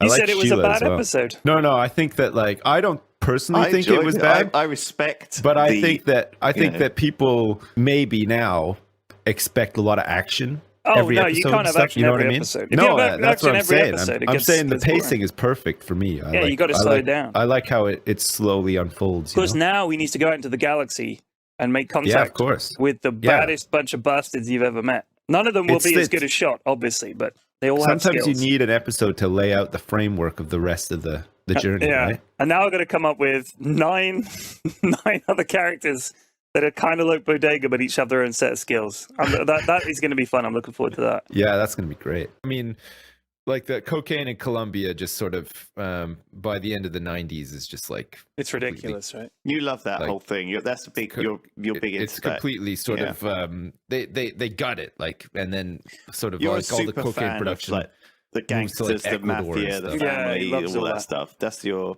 jam. All right, let's do Bodega and let's get it out of here. Because I'm a gangster IRL, that's why. Okay, Yeah. are you ready? Yeah. Real gangster. Bodega, Part 10. In the palace of the self-appointed King Wabu, there was a small cupboard beneath a grand staircase. Inside that cupboard, a bulky humanoid form stood silent and still. It was sleek, like a Horvathian air leopard. Its outer skin was dark charcoal grey and so matte it seemed to reflect almost no light at all. Its head was a simple, slightly tapered oblong with no protuberances or markings, a monolith of efficiency housing some of the most advanced sensors ever created by the Shrovian labs. Its body looked like someone had taken a human being and replaced the limbs with bits of old weaponry. The arms surely belonged to some battlecruiser turret or shoulder-mounted blast cannon. Its legs seemed to be the bones of some ancient war machine found dormant on a dusty world. Its torso looked like hell had carved it from the corpse of a fallen angel. It bore no markings, but it bore grudges. It wasn't so much programmed as evolved. A droid this complex wasn't something you simply hacked together. It had to be created and then nurtured as it devised its own stratagems and tactics.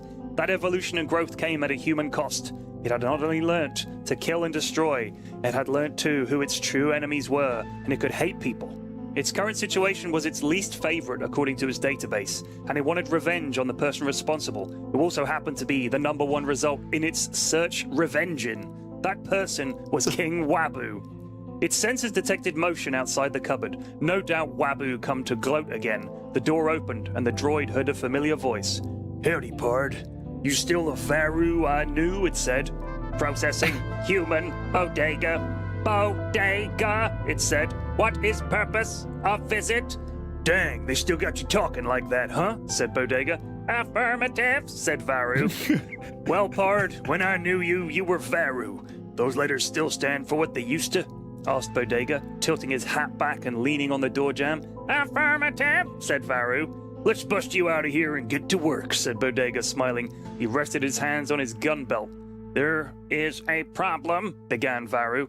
Wabu, that fat old mork beast ain't any kind of problem, I assure you, Bodega said, turning and revealing what lay on the ground behind him. Wabu, hog-tied and gagged. The king, as he called himself, shrunk in horror at the sight of Varu advancing on him. Where is my Tamagotchi? It asked. Said Wabu. Varu took hold of one of the king's pinkies and began crushing it delicately between its super-powered fingers. Said Wabu with more urgency. Hold up, said Bodega. What in the world is a Tamagotchi? Ancient toy from old Earth. Varu had last one in existence. Had kept alive for centuries. Wabu stole, said Varu, getting more angry and flattening Wabu's finger completely. Screamed Wabu, nodding towards his belt with the only motive part of him. Varu examined the king's belt and found a small pouch containing the precious Tamagotchi, its casing worn down almost to nothing, but its tiny screen and artificial creature still visible. But the tiny creature, instead of being alive and happy, was now simply a tombstone. Varu said nothing for a long time. Wabu began crying. Tears ran down his face and pooled on the grand marble floor. He looked up at his fabulous ceiling and wept. It was the last time he would get to see the subtlety in its design, the grandiose sweep of its arches and buttresses. Varu rose slowly and turned to Bodega. My son is dead! And a single oily tear pooled at a point on its monolithic face. An oily tear pooled at a point on its monolithic face where Bodega assumed its eyes would be and slithered down, plinking off the armor of its chest. Bodega considered the droid. He pulled down his hat, took a big old hit off his mega vape and sighed. Does Varu still stand for Very Angry Robot Unit? He asked.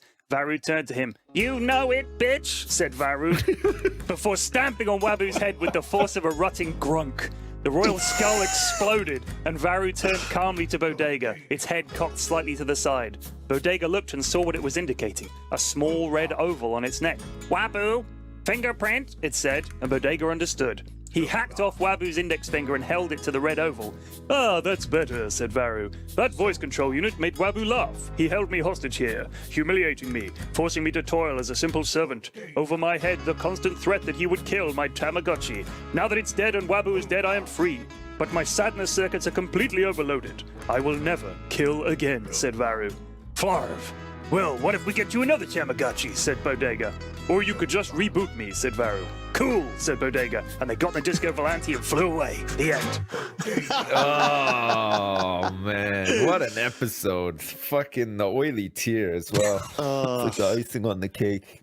This is it. This is how he starts forming the crack team. Recruit the crack team of ne'er-do-wells.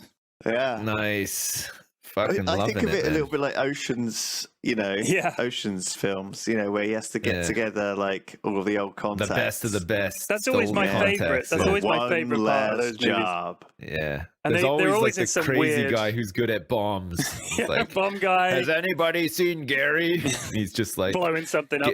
He's blowing blows open up a in the bank or something. Yeah. There's some hacking guy. There's a beautiful woman. There's all those kind of people in those things. So I'm gonna come up with 8 more people that are kind of messed up. So a Tamagotchi obsessed robot is the first one. I thought that was kind of. But he's rebooted now, so is he going to forget about the Tamagotchi completely? But his sadness circuits will reset. So he'll be okay. Sadness. Okay, nice. I think his voice should stay as the robo voice. You like that? I like more. Yeah, I like the robo voice. It's a little too much. I did prefer it, but I thought, do I want to do this stupid voice every time Varu says something? Yeah. You killed my son. She's just dead. Yeah, it's crazy. She was only like 16 years old. It was nuts. Well, to lighten it, there's a teacher at my old school now whose name is Cornelius Swanky. He came back from the grave. That is a hell of a name. was that Swanky. a depot thing? Like, no, there's a thing called Rate My Teachers. Capri Gorbelchuk. That's her name. Capri Gorbelchuk. What are you saying? Stop jabbering. These are names. It's a name. Are it's these not names of even your deep pulled teachers? either. They're just like Legit names. Three of these teachers there were kids at my school when I was there, and now they're teachers there. Mr. Marshy Boo. These aren't real names. They can't. Mr. Marshy Boo. Yeah. Isn't that like a sex nickname for someone? I don't know. Mr. Marshy Boo, I'm ready. Bring the model of the Eiffel Tower with you. Bring that slab of concrete and your bike in here. I'm ready for you, Mr. Marshy Boo. Okay. Wow. I think it's time to put a bookend on this one. Okay. Do we have a bodega this week? We do, yeah, if you'd like it. Okay. It's, I'd like to, first of all, apologise for my Scottish accent in advance of this. What? No, Can no. we get before we Remember- start the bodega? Can I get just a consensus or a reading? Yeah. I saw Rogue One and liked it. Any thoughts? Yeah, I enjoyed it. Yeah, it was all right. Yeah? Yeah. Lewis? It was fine. It was fine. Okay. Yeah. All right. I enjoyed Proceed. it. Okay. Bodega. Part 11. Fuck. Baru, you better come up here, said Bodega, clicking the intercom off. He sat stiffly in his seat on the bridge of the Disco Volante, drumming his fingers on the chrome tabletop at the captain's station. A door hissed open and Varu stooped to enter, his metallic hands clasping the door jamb. Are we nearly there? Asked the droid. Yep, said Bodega, indicating the viewport. There it is, Tartania. A vast tartan sphere filled the screen, its ice caps extending almost to the equator of the world, but the bold tartan colors of the continent still glared through with menace. Madre de Dios, whispered Varu. Its head grew slightly paler, and Bodega thought he noticed a slight tremor in one of its legs. Okay, Pard, let's suit up. If we want to get where we're going in one piece, we better look the part. A few hours later, Bodega and Varu exited the Disco Volante and strolled down the ramp into the spaceport. The bitter wind tore into them and lashing rain stung their faces, but the overwhelming stench of deep-fried food was the real acclimatizer. My lord, said Bodega, retching. Stay strong, said Varu, clasping Bodega's upper forearm. What? What about the voice chip? Remember? No, you said you wanted him back the other way, so I know put I him back said the I other way. wanted him back, but there's no story to explain why he's back. You don't need it. You don't need it. Bodega just turned it off. He preferred the old one, all right? It's Yeah, just an good enough. interstitial. Okay. I like how Simpson's like leaning back in like a dad armchair. Hey, shut up a minute. This is Wait. how I like to enjoy my bodega. Wait, you Jeez. fucked up. You forgot to send his voice chip back. All right, can we Oh continue? my god, do you know how he's getting Larry? He's getting like an untitled fanboy, isn't Yeah, he? isn't he He's like, just? this is like someone in the cinema who's Ugh. like, oh, no, that's not how he stands in the Star Wars. Exactly. All right, so stay strong, said Varu, clasping Bodega's forearm. Varu's voice chip unit had been replaced by Bodega some weeks before. I'll add that in. Okay, Bodega good. nodded and puffed out his chest, but the biting cold made him feel tiny and helpless, and he noted that however hard he tried, he shrank and cowered in the face of the brutal climate. What didn't help was that he was wearing nothing more than a t-shirt and a pair of jeans, but a coat was a death sentence on Tartania, and with these winds a hat was impossible. Bodega turned to one of the station hands milling about, drinking a can of spatial brew. Ori, he said, the most friendly and formal greeting possible on this world. Ori, pal, what's going on? Said the man. Looking for a friend of mine. Name of Big Rab, said Bodega. I will fucking Hades after someone. I didn't care about a big rab. Now get to fuck, said the man. His ginger hair and beard frozen solid with ice. Bodega realized he had no idea where Big Rabby was, and that nobody on Tartania would ever help. Their culture forbade friendliness of any kind. After meandering around the major cities of Glasgow and then Edinburgh for a few days, Bodega and Varu were exhausted. They'd been in countless fights and had the injuries to show for it. Varu's left arm hung loosely at his side after a pack of wild Neds had cornered him and Bodega and beaten them senseless. The fighting skills of the Tartanians were undisputably the best in the galaxy. But when combined with their daily ration of 15 cans of spatial brew, they also became irascible. Every cab driver, shop worker, and elderly person they'd spoken to had responded with violence, and the two interlopers were so cold they could barely think. Bodega, it's hopeless, said Varu. There's one place we haven't tried yet, Pard, said Bodega wearily. No, please, Varu begs you, said Varu, looking as anxious as a faceless droid could. We're going to the meanest, roughest place in the sector. We're going Dune the pub, said Bodega, squinting up and taking one last look at the cold star of Titania, which itself almost seemed to be scowling at them. The pub. the only one left in Tartania thanks to the world's shattered economy and tendency towards violence. All the others had been burnt to the ground or shut down thanks to the death at 23 due to heart disease of all but a handful of Tartanians, making them unsustainable as businesses. But one had persisted, run by the fearsome Mad Donald. So terrifying a combatant was he that even the people of Tartania didn't mess with Mad Donald. The pub was the one place a man like Big Rab could hide out indefinitely from any lawman or assassin. Bodega was neither, but he was something worse in the eyes of the Tartanians, a southerner. There was no south in Tartania. The poles of the planet were aligned in such a way that only north existed. Taking a cab into the center of Glesgay, Bodega and Varu approached the pub with intense trepidation. Be ready to run, hissed Bodega, shivering so badly he felt he might dislocate something. The door to the pub was almost off its hinges, and every window was boarded up. As they entered, the entire place went as quiet as death. Seated on small stools were the biggest, ugliest, meanest collection of pure scum imaginable. No inch of flesh went untattooed. No face held a morsel of kindness. Blood stained the carpet, and teeth were strewn about like party favors. Bodega steeled himself and approached the bar, slapping down his money and making sure to use coins instead of fancy banknotes, which would be seen as an attempt to show off wealth. Ori, 2 spatial brews, pal, said Bodega. Behind the bar was Mad Don himself. He stared into Bodega's soul for what felt like weeks, but was in fact just 15 minutes. Bodega knew not to move, not to break into a sweat or blink. He must maintain eye contact with Mad Don and show no fear.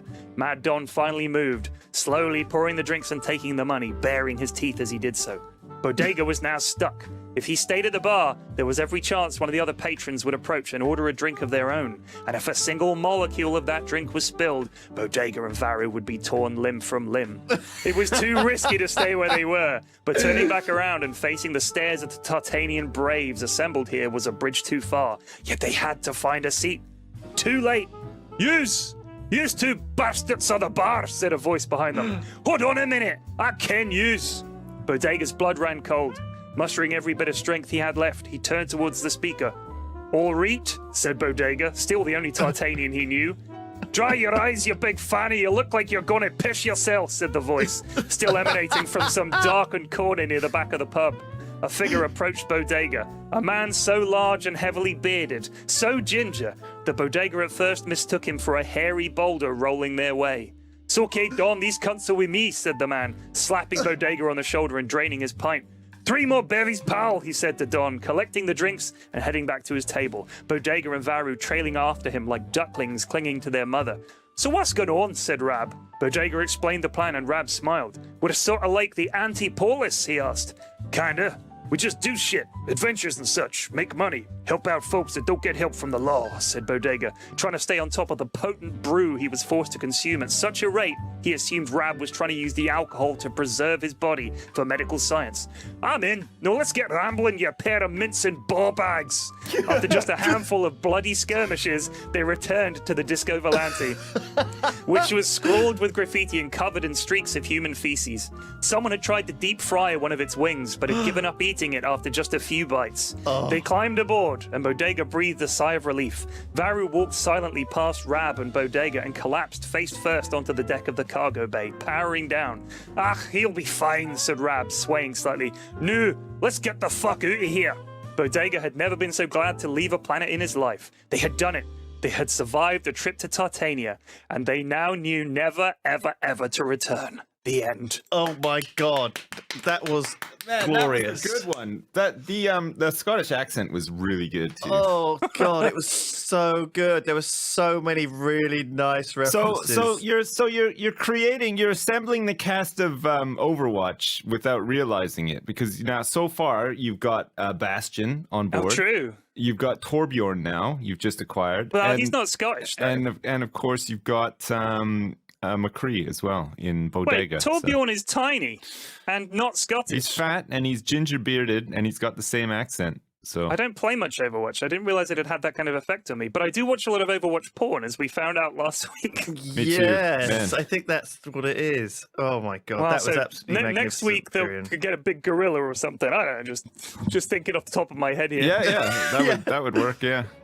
I'll never forget that moment. Like we've just, You were there just like with it was just Putu. this. Putu. He Putu was- couldn't believe it. Man, we were just. You mean could not Puta believe is it. Puti? What is going on? What?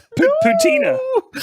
Yeah. Oh, jeez. Oh, All right. fuck me. We got a bodega. Anyway. We do. It's an Let's interesting do one this week. It's very different to Bodega. the other ones. But are you ready? Is it? Yeah. I don't know hope quite so. how to pronounce this. It's Spanish Okay. for 12. So is it doce or doce? I can't remember anyway. Part 12, let's say it that way. Bodega, part doce.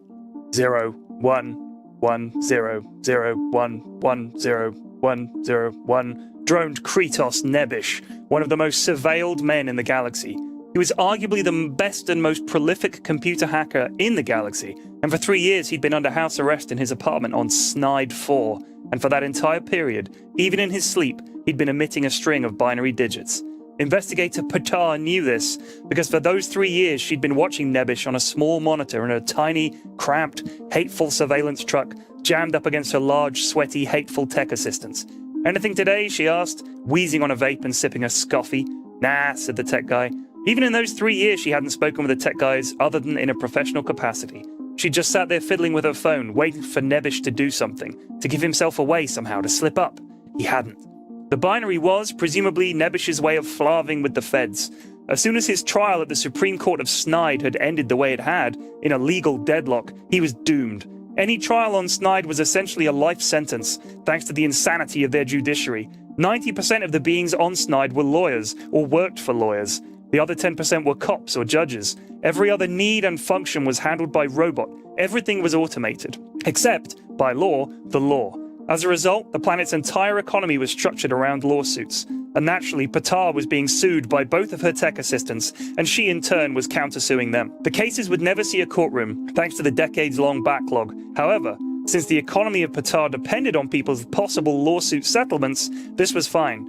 She could get a mortgage using her lawsuit as collateral. Her bank would naturally sue her in return, but this was all part of the arrangement. 0, 1, 1, 1, 0, 0, 1, 1, 0, 0, 1, 1, 0. For the first few weeks, the surveillance team had worked around the clock to figure out what the binary code meant. Sometimes it turned out to be a recipe for soup. Other times it was just a string of prime numbers. Once, it was the transcript for the entire 12-season run of How I Sued Your Mother, a popular sitcom starring, of course, robots. After they realized he was messing with them, they stopped trying to work out what the code was and just recorded it. Years worth of ones and zeros, and none of it meant a thing. Nebish knew that there were hundreds of people watching and listening to his every move. Not just the feds, but every law firm in town was also watching him. He had chosen to defend himself in court, and under Snydian law, this meant he was open to being sued by every law firm that he hadn't hired. Each was entitled to surveil him themselves, and each did. And since his apartment, by nature of his crimes, was a Faraday cage, it was impossible to listen in from a distance. No communication could be made into or out of Nebish's lair except by hardline. Hence why the outside of his apartment was a mass of cables and wires, each leading to a van parked in the melee of vehicles that encircled his dwelling.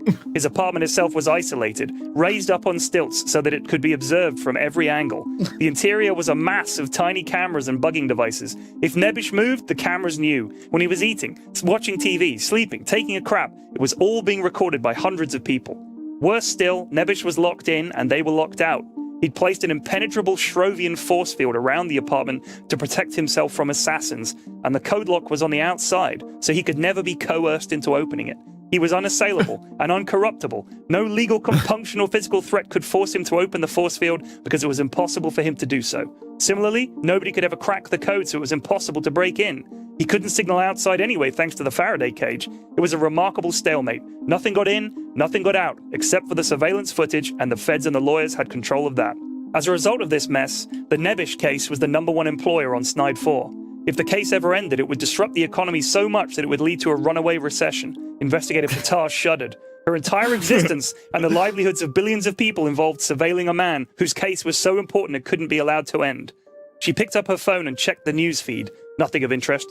Pork belly futures were up. There was a traffic jam between sectors 18 and 19, and there was going to be a brief scheduled power outage in their area in about 10 minutes' time. Nothing to worry about. The power outage was bang on schedule. Street lights blinked out one by one, then after about a minute, they blinked back on. One of them seemed to be taking its sweet time, and she stared at it, hypnotized by its incessant blinking. Blink, blink, blink, blink, pause, blink, blink, blink, blink. Patar yawned. What a life. She checked the monitors. There was Nebish droning on, 011011001110. After a few minutes of listening to zeros and ones for the billionth time, she checked her phone. Another scheduled power outage? Geez, what was going on at the power plant? She would sue, but it was all run by robots, and they had no legal status. The lights again went out. Again they flicked back on. Again Patar yawned. Holy flav, said one of the tech guys. Patar heard nothing. For the first time in 3 years, there were no zeros, no ones. Had Nebish died? Was it over? He's gone, said the tech guy. Patar's blood ran cold. Impossible! Impossible! She ran out of the van. In the street, 1,000 other investigators and lawyers, all staring at the apartment. Then up at the sky, as a sleek black vessel soared into the upper atmosphere. She blinked a few times. Her brain and an idea were having a serious fight right now. The tape! Run back the tape! The last 5 minutes, she shouted, diving back into the van. They looked at the footage. Same old Nebish and his binary droning. What's he saying? Run it, she said. The tech guy punched in the numbers and the computer spat something out. Something meaningful this time. Not a recipe, not a sitcom, a 753-character code. It had to be the code to the force field. He was signaling someone, whispered Patar. He knew they were coming. One of the tech guys, starting to tremble, raised his hand. What? Barked Patar. What would be the point of giving out the code? He couldn't have known there was anyone coming. Remember, the Faraday cage. No signal gets in or out except... He paused. Except through us, said Patar. Run the outside footage back, from the power cut. There it was, the blinking of that streetlight. She quickly encoded it to binary. 1 blink for 0, 2 for 1. Run it, she screamed. The code said, Howdy, Pard. Here to bust you out.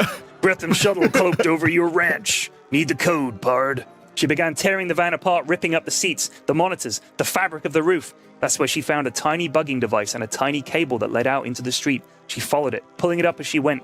It had been glued down to the pavement, tucked into the cracks. It wended its way across the busy road to a shop. A small market. There was a neon sign over the door. It said simply, Bodega. Patar dropped the cable and fell to her knees. Snipe 4 was ruined, and the worst and therefore best hacker in the galaxy had just teamed up with one of the most wanted men alive. The end. Oh man, that was really a good one. That was really good, fucking good. Holy shit. That's some great fucking work setting that up. That was glorious. That was really good. Holy fuck. Hats off. Thank you. It was a magnificent little short. I liked it a lot. Yeah, me too. Man, I was so deeply engrossed. That was one of the best you've done, I think. Really? I didn't think you guys would like it. I thought it was going to be a bit too... I thought that was fucking weird. Perfect. It was so good. Oh, cool. I especially liked the bodega thing at the end. The sign above the market. Yeah. That was a nice touch. Thank you. Oh, shit. All right. Well, oh, my God. Before I lose my goddamn mind, let's move on. How convinced you are? It's the reaction from you guys is amazing. Okay. Oh shit! I totally believed that you were stone cold convinced that was the future we had. I sit in my fucking living room playing Gardenscapes on my iPad for like 6 hours a day. Do you really think I sit around and think about that shit ever? Yeah, it's true. All right, Bodega. The feedback, by the way, for Bodega has been pretty crazy. Pretty it's real. Been sensational. I hope it doesn't get to your head, Flax. No, I'm just happy. Like I've always loved writing short stories and stuff, and most of them nobody ever reads them. So there's no way to know if they're any good. I just sort of wrote them for myself and stuff like that. So I just I've written loads and loads of short stories over the years and things, and none of them have ever really He's like been... a beautiful mind. Like, you know, when you look into his webcam and you see that fucking weird nurse's bed and shit behind him. What you can't see off camera is just like the walls are just completely plastered in like A4 paper, lined just paper, plans, margin, and it's got drawings and scribbles and like equations, and like bodega equals open brackets, concept art for bodega. Oh my god, storyboards. Yeah, but yeah, it's just nice that people enjoy it. That's it. It's just really nice. It makes me happy. All right, let's get comfortable. All right, Bodega Patrece. Which is 13. I might have pronounced that wrong. I'm comfy. Let me come with yous, pleaded Rab. Nope, said Bodega, checking his holster and his belt and adjusting his hat. He was moseying towards the cargo bay of the Disco Volante, Rab scurrying after him. Oh, come on, I've not been off Tartania for years, said the big man, clasping his hands together. I gotta do this one alone, Pard. Fella I'm looking for. Don't like strangers, said Bodega, turning and standing on his tiptoes to slap a hand on Rab's shoulder. But if the flarv hits the turbine, I'll be needing you, so stay in close orbit. And with one last look and hint of a smile, Bodega stepped through the airlock into the Gretham insertion shuttle, and he was gone. Spiraling down through the dense bluish clouds of Scarpon 2, Bodega cloaked the Gretham and brought it down on silent running on an outcropping of rock. He sidled down the ramp. To anyone watching, it was as if he'd just appeared in thin air, tapping the control panel at the foot of the ramp and sealing the shuttle. Only he could access it now. Scarpon 2, a planet with an environment so rich and lush, its flora and fauna had more variety than a Spurlupian cabaret. Biologists who spent their entire lives studying every facet of this world and its habitat still barely scratched the surface. It was 80% land, and all of that land was habitable, covered in dense foliage and towering jungle-covered mountains, vast lakes and rivers, all of it infested with every kind of life imaginable. And then some rich bastard bought it and sealed it off from the universe. Nobody got in or out unless Scarpon Incorporated said so. Luckily, Bodega had access to the best hacker around, so they've been able to forge a visitation pass. Of course, those sons of glubs at Scarpon Inc. would soon find out, so Bodega had to act quickly. Somewhere in this heady miasma of life was a man, a rich brat named Reed Chorley III. He was the sole heir to the Chorley soft drinks empire, which he'd inherited 5 years ago. He had so much moolah, his net worth was just recorded as God++. 5 years ago was the last time Bodega had ever seen Reed, and the last time anyone had really heard from him. But a little online digging by Nebbish had turned up Scarpon 2 as his most likely hiding place. Bodega shouldered his survival pack and rested a hand on his lasgun. Trouble with a world teeming with life is, most of it ain't gonna be friendly. It was quite literally a jungle out there. Millions of square miles of hot, hostile, deadly terrain. Bodega smiled. Sounds like fun, he thought. In his earpiece, the voice of the soft-spoken Nebbish. There are so many life forms, there's no way we can locate Chorley with any certainty. But what we do have is that reading on a fire about 2 k's from your position. Signature says fossil fuel. That's likely not a mork beast cooking dinner, he said. Gotcha, said Bodega, making his way downhill. Every step he took caused dozens of tiny insects and rodents and birds to scatter and reconceal themselves. Eerie cries and sharp calls filled the air of the jungle below. The bag-like bodies of huge, long-legged creatures grazing the upper canopy were visible from time to time, as were the many species of primate leaping between the passive behemoths. From up here, Bodega could see tens of thousands of birds flocking and fighting, wheeling and diving, as well as huge swarms of strange insects devouring a tree before moving on to the next. This reverie was shattered by the scrotum-tightening bellow of a mork beast, a creature so terrifying and savage only a handful of people have survived meeting one, and none existed in captivity. Somewhere down there was the most dangerous animal on Scarpon 2, maybe the galaxy. Well, now he's got company, said Bodega, setting his lasgun to maximum and gritting his teeth. After silently approaching the location of the campfire, Bodega sat a while in the bough of a swiffy tree a few hundred meters away. His camo cloak and scent-masking field should render him pretty well concealed. Ogling the sight through his trinoculars, he could make out 4 figures through a break in the jungle. Humanoids, naked, armed with some pretty nifty-looking bows and spears, as well as some pretty evil-looking long knives. Their skin was midnight blue, save for a yellow stripe that crossed their eyes. A tribe on Scarpon? Bodega was pretty sure there were no indigenous intelligent life forms on this world, so who the flav were these fellers? Survivors of a crash landing? Maybe they knew where Chorley was at. He watched them for another hour, but they seemed to be meditating. Bodega fidgeted. He sighed. No use. He was going to have to take a good old tug on his mega vape, or his nerves would set to jangling. Maybe they won't notice, he thought hopefully. He was very, very wrong. No sooner had that delicious, relaxing, and harmless water vapor left his mouth than they were upon him. Flav, these fellers were fast. They poked up at him with their spears and cackled insanely, baring their teeth. Now, there ain't no need for spear poking, said Bodega, deactivating the camo cloak and jumping down to meet them. They spread out, grinning and pointing at their stomachs. Okay, then I got a question for you fellers, said Bodega, drawing his lasgun. The 4 humanoids looked horrified. Come on now, old chap, that's hardly sporting, is it? Said one of them. Bodega's eyes widened. Who in the name of holy space Christ are you boys? He blurted. We might ask you the same thing, said one of them. All 4 stood up straight, and all 4 looked extremely disappointed. I'm here looking for an old friend of mine, said Bodega. Bodega? Said one of the men. I'm guessing that's you, Reed, said Bodega, touching the brim of his hat. Well, for goodness sake, what, why, and how, man? Explain yourself, said Reed, looking as angry and dignified as a rich boy playing tribesman can look. Wait a minute. Is this what you meant when you said you had to discover yourself? You bought Scarpon 2 and decided to live here with your boyfriends? They're not my boyfriends, they're my tribesmen, said Reed, pouting. Sell it to me, said Bodega. Back at the campfire, Reed explained it all to Bodega. He'd grown weary of the life of an immortal with more money than God. There was no challenge, no danger in anything he did. His life was so perfect that it lost all meaning.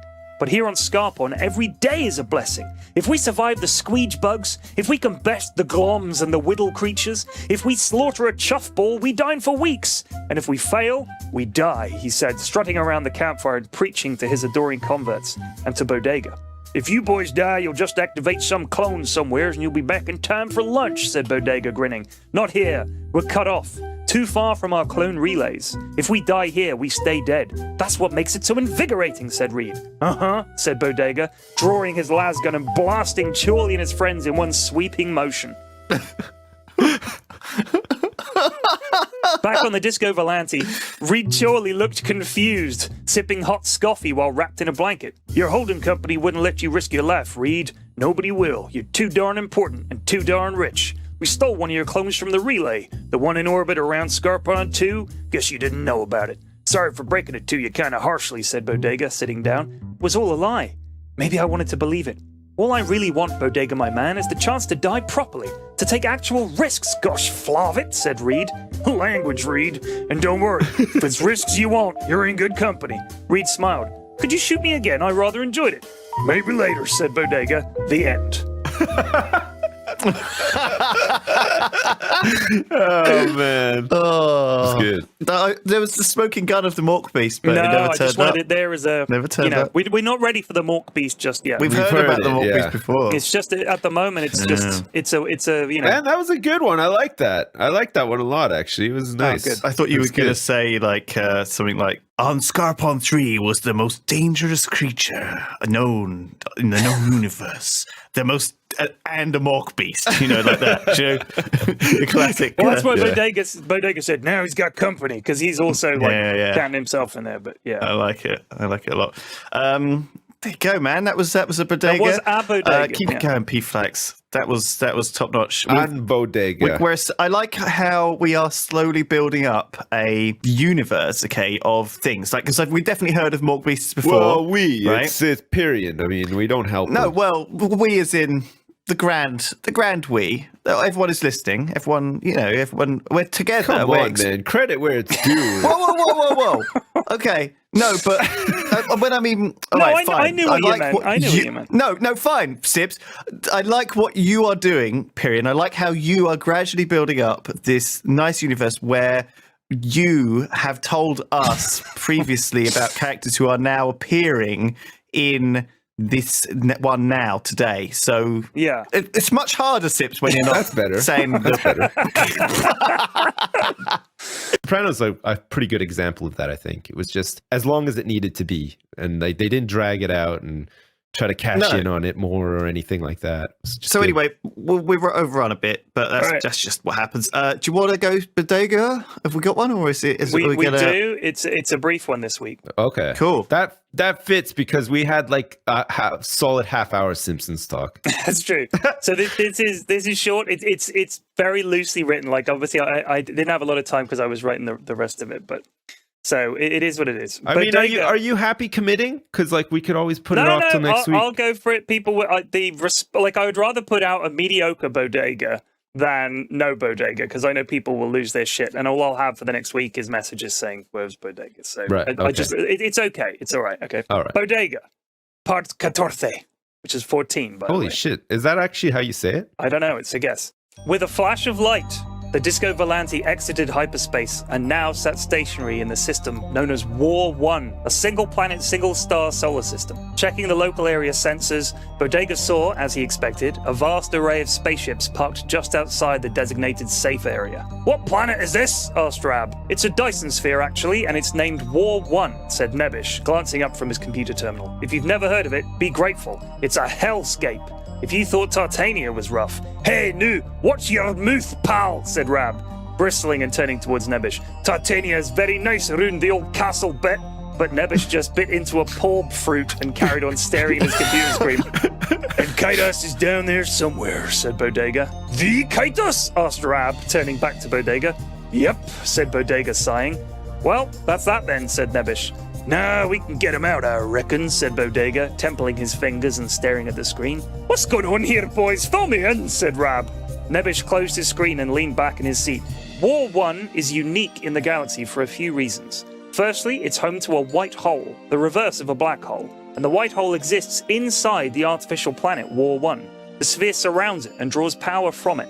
As a result of its proximity to the white hole, however, time moves so fast, about 600 times faster, that while we've been having this conversation, around an hour and 40 minutes has passed down there, said Nebish, pointing at the angry black planet staring at them through the viewport. That's impossible, said Rab. We will have been talking for about 30 seconds, eh? Secondly, said Nebish, continuing, the people that built War 1 around the white hole have been fighting a war amongst themselves for the last, well, for us, 1 month, but for them, around 600 years. Rab's mouth was just sort of hanging open. War 1 was an extremely hot ticket. The other ships in orbit weren't traders or troops, they were spectators, arrayed around the planet were satellites that acted as relays, providing close-up footage of the action taking place below, and passing on news stories and communications broadcast from the surface. It all had to be slowed down to match the time outside the influence of the white hole, so there were literally years of footage to be reviewed, and the eager fans of the war were lining up to do so. A lot of War 1 merchandise had been shifted, and box sets of seasons 1 through 3 had just been released. It was some war. The story so far was that the outer surface and the inner had fallen out in a big way, and it was just starting to hot up as the Surfaceese people had launched a stunning preemptive attack against the Insidians. Early escapees from the war confirmed the beginning of the saga, but now with the war in full flow, few dared to go back down, either because they didn't want to get blown up or because of the time slip effect. As such, the arrayed audience were on the edge of their seat regarding the upcoming storming of the Royal Insidian Palace. So why is this Kaitos down there anyway, the blasted fool, said Reed, who was reclining on a couch in the lounge area. Same reason you were on Scarpon, I guess, said Bodega. But he'll die of old age before we get to him, said Reed. Not Kaitos, said Bodega, smiling. He's got a gift. This was true. Kaitos was Sigillese, a race of beings who were seemingly unaffected by the passage of time. According to generally accepted Sigillese mythology, they had existed since the beginning of time itself, and according to generally unaccepted Sigillese mythology, they were the best thing since sliced qualm loaf. Wait a sec, we're getting something coming up from the planet, said Nebish, adjusting the view screen frantically. It's a vessel, and it's Sigillese. That's our boy, said Bodega, hailing the sleek silver Sigillese craft, but it didn't respond. Instead, it broadcast a hail to every ship in orbit. Nebish joined the vast conference call, and there was Kaitos on screen, battle-scarred and weary-looking. The war is over. Billions have died. The Insidians are victorious, he said. 1,000 voices all bellowed at once. No spoilers! Before descending into a cacophony of abuse. 500 years worth of box sets and footage was now rendered useless by this single colossal reveal. You should all be ashamed of yourself, you verminous quaffules, said Kaitos, snapping off his broadcast and heading out of the system. Bodega quickly hailed him on a private channel. Howdy, Kaitos, he said. Greetings, friend Bodega. It is your honor to see Kaitos again, said Kaitos. Got a little proposition for you. What say we meet up somewhere more friendly, said Bodega. Sure, I've got nothing else on today, said Kaitos. Okay, see you in a few, said Bodega. Yep. What an exchange. Yep, we'll talk soon, said Kaitos. Bye, said Bodega. Cool, said Kaitos. The end. I get the impression that you were running out of time towards the end there because Maybe a little Kaitos bit, was but like, yeah. I just thought it was funny just to have It's this great. stupid conversation anyway. Oh, I love that. That was I've got great. nothing else on because also, I mean, I've got to keep it to 2 pages, otherwise it takes 20 minutes to read the I story. love how you so- wrote that down, though. Sure, I've got nothing else on today. as if that's how people talk in That's space. like a fucking typical Series 11 Simpsons move right there. Simpson, yeah. But I mean, I've I like always that a liked lot. making the dialogue really serious and then just having them say the kind of shit you say every day. P-Flex, Like you that say, was yeah, that I'll was see you later, fucking no problem. that was glorious. The world building you do is spectacular. I really got into that Oh, cool. Dyson Sphere stuff. I love Thank Dyson you. Sphere. Love a Yeah. good Dyson sphere, man. So I've got a plan. Yeah. You know, we're gonna go eat. How do I carve time to do this? Yeah. I don't feel like that's life is what happens while you're making other plans though. Life isn't about the destination, it's about the journey. Life is what's happening right this moment, right this second. You know, this is part of your life. It's Put you it on don't a have fucking poster. Come on. Give me P-Flex, something you gotta good. believe all that, right? Don't Shanae. trot out the same old platitudes. I want to hear I think something that- I think fresh from the mind of They are Lewis, true, though. give me some life advice. How can I fix my shitty life? You have a fantastic life, and you should be. Flex. You're- Life is like a box of chocolates. Mhm. You never know when you're going to accidentally eat the coffee flavored one and feel actually physically sick to your stomach. Nice. Yeah. See, that's the kind of right. shit, Lewis. Why can't you give me some advice like that? Well, maybe I will, P-Flax. Maybe next time Yeah, we meet up, I want you to come up we'll with a do list. like a heart-to-heart. We'll sit down. We'll go out for a nice romantic meal together. We'll try to retain our masculinity by talking about football and eating sausages and stuff. But then we'll really, end up just crying in each other's arms, just like saying how old we are Yeah, and like how God. we've wasted our lives. I don't think I've wasted instead. my life. Not too much. No, I anyway. don't think any of us have. not too much, except for that time that you tried to write Happy Valentine's Day on your chest. Hey, that was a success. Raul thought that was hilarious. Yeah. Well, at least Raul liked it. That's pretty good. Let's do Bodega, shall we? Have you got Bodega, P-Flax? I do. This is this is a fucking weird I bodega. noticed that someone was giving us like advice on how to pronounce the I saw that. parts numbers. So- did Oh you- yeah, there's a big list. Yeah. Yeah. Which one are we up to right now? Let me just consult the list and I'll tell you how to do it. I've You ready? actually abandoned because I couldn't. I was worried about mispronouncing it, and this lady was super annoyed with the fact that, as I had stated very confidently each time, I do not speak Spanish, and I'm just giving it a bloody good go. So I'm not going to learn how to pronounce 15 in Spanish because ¿Por qué? it's just I'm not good enough. Oh, everyone in Spanish has just felt their I'm like. sorry, you know, y'all. I butts mean, clenched. Your whole world is collapsing around you. I'm so sorry. It's all right. I'm so sorry. A bodega, Park Quince. A small monochrome vid screen flooded the darkness of the Disco Volante's lounge area with bouncing blue light, highlighting the different strata of the vast vape cloud settling in the breezeless space. Bodega was slumped on a sofa. He'd slid halfway down, his legs kicked out way in front of him. His back was beginning to ache from spending so long in this dumb position, but he was too drunk to move. On screen, a yellow jumpsuit-wearing moron was grinding his entire body up against a giant pair of foam buttocks. Behind the moron were more morons, grinding up against their own pairs of foam buttocks. They gyrated and grinded and daggered to the terrible synthy music, while this grade-A varmint hopped up about front, leering at Bodega. Ja, mit the fantastic butt grinder available from Blatchkop for just 19 krells and 99 schmetz. You can get your body into shape, you flaving fat slobhund. The 10 Blatchman way is the only way. Don't be a Bodega. Get into shape with me, Tan Blatchman. Ah! Bodega barked, a single unintelligible yet furious sort of honking sound.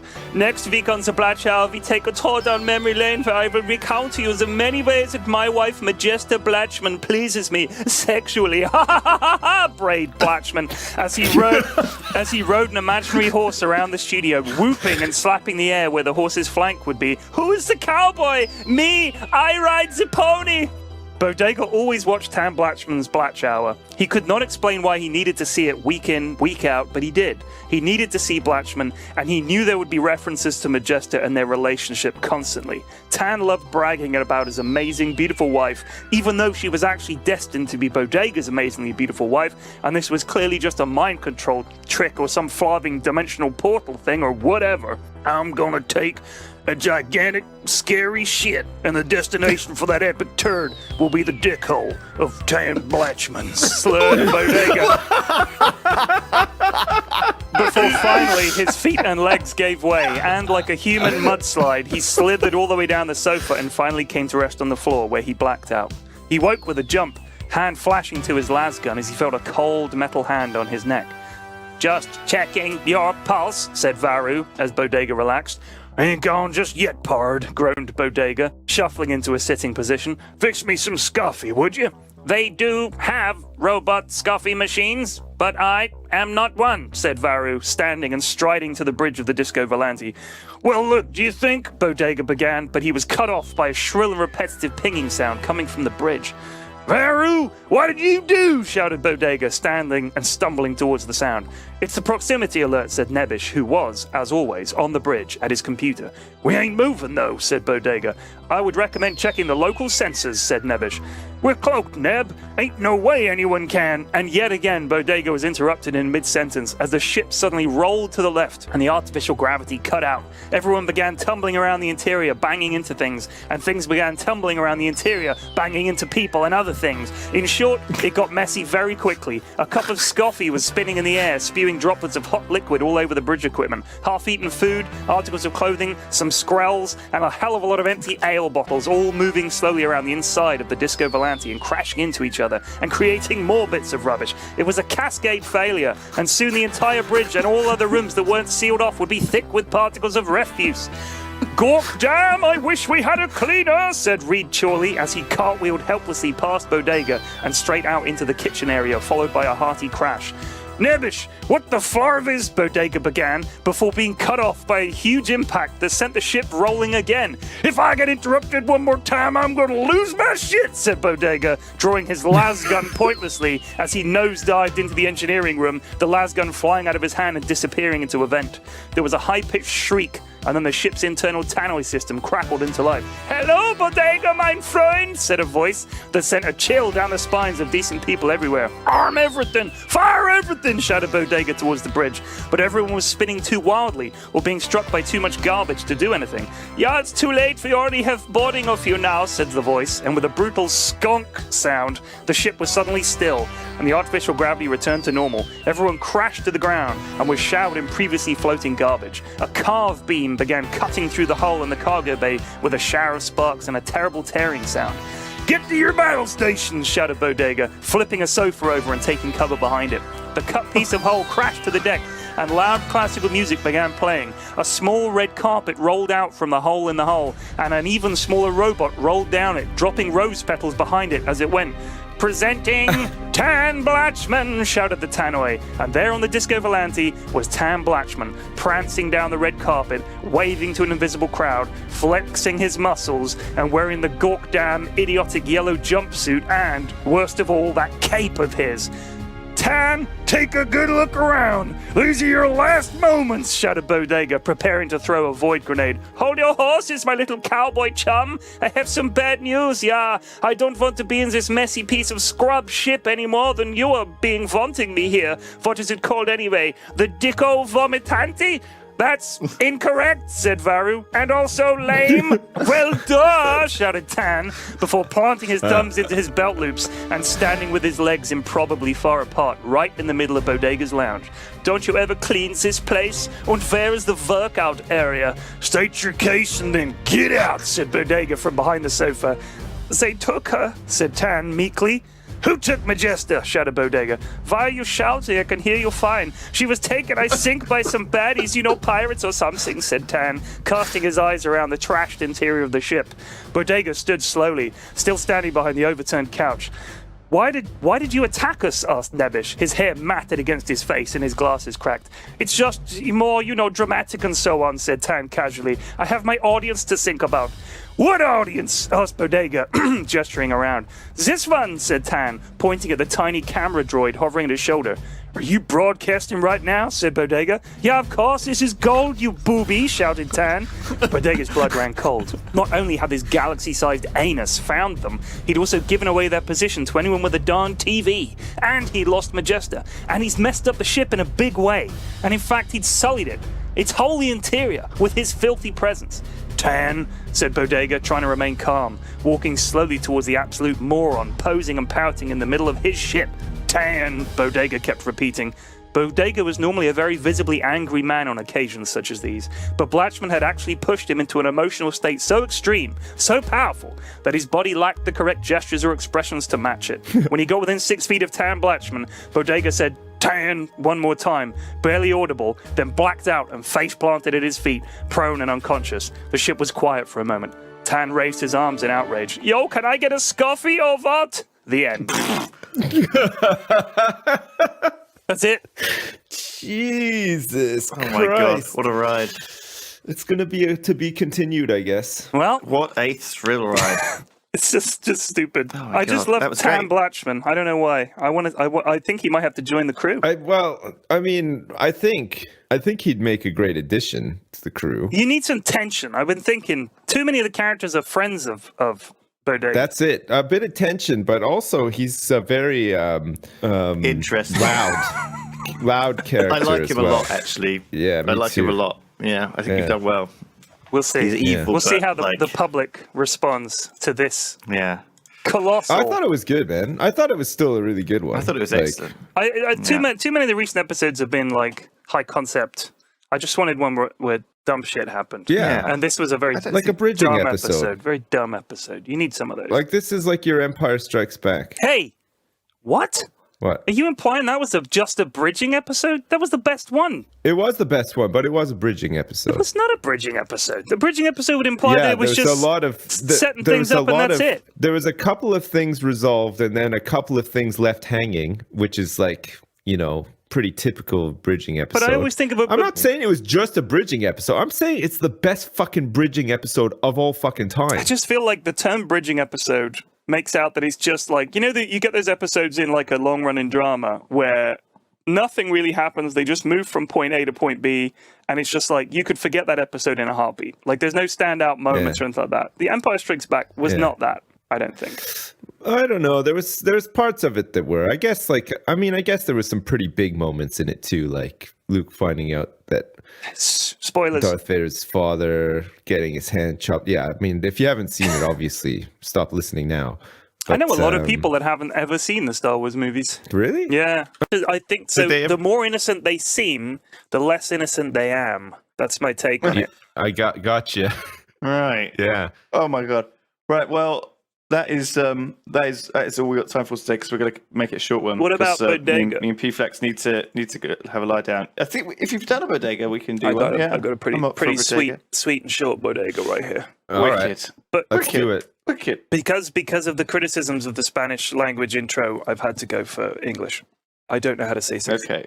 Bodega part. What? I can go. I can try to say it. Okay. What is it? 16. 16. Is it dieciséis? No idea. You tell Yeah. me. You tell me what you think it is, and I'll pronounce it. My think it's- pronunciation of Spanish Okay. words is incredible. It is. I think it's bodega part dieciséis. Beautiful. DHS. Bodega part DHS. Sniper class, you will come to attention, barked the burly instructor. He had the self-assurance of a toddler, stood, hands on hips, on the brow of a low ridge at the firing range on Cuvelle 6, sorry. His clothes were so khaki-coloured that they almost... I don't want to get my Cuvelle mixed up. His clothes were so khaki-coloured that they almost acted as camouflage against the backdrop of the dull brown sky. His uniform fluttered in the strong wind that was battering them all. The windsock, a few meters behind him, was pulled completely horizontal. Then it dipped suddenly as the breeze died for just a moment before spiraling vertically as a strong breeze ripped it upwards, then back to horizontal.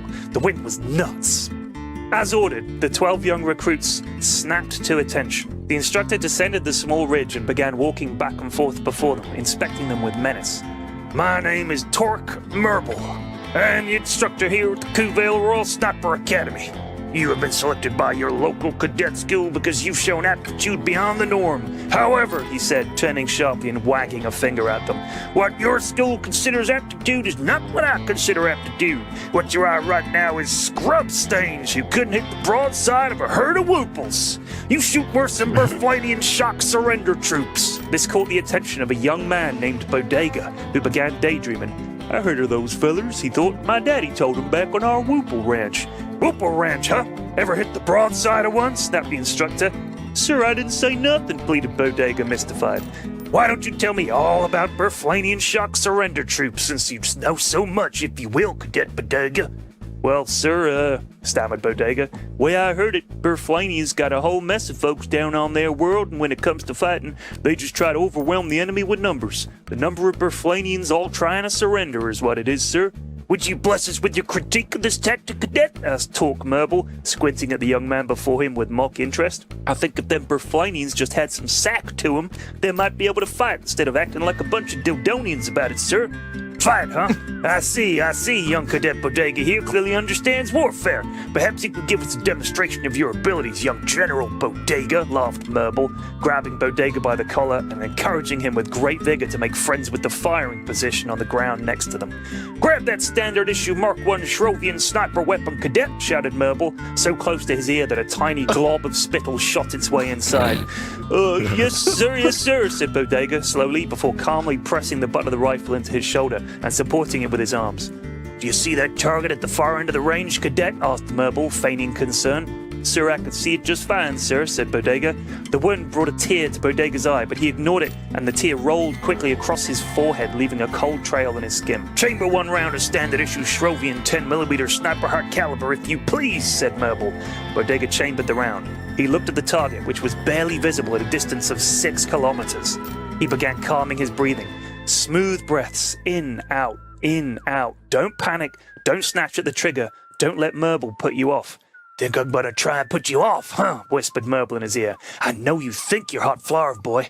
I've seen thousands of cadets in my time, and they all think the same thing.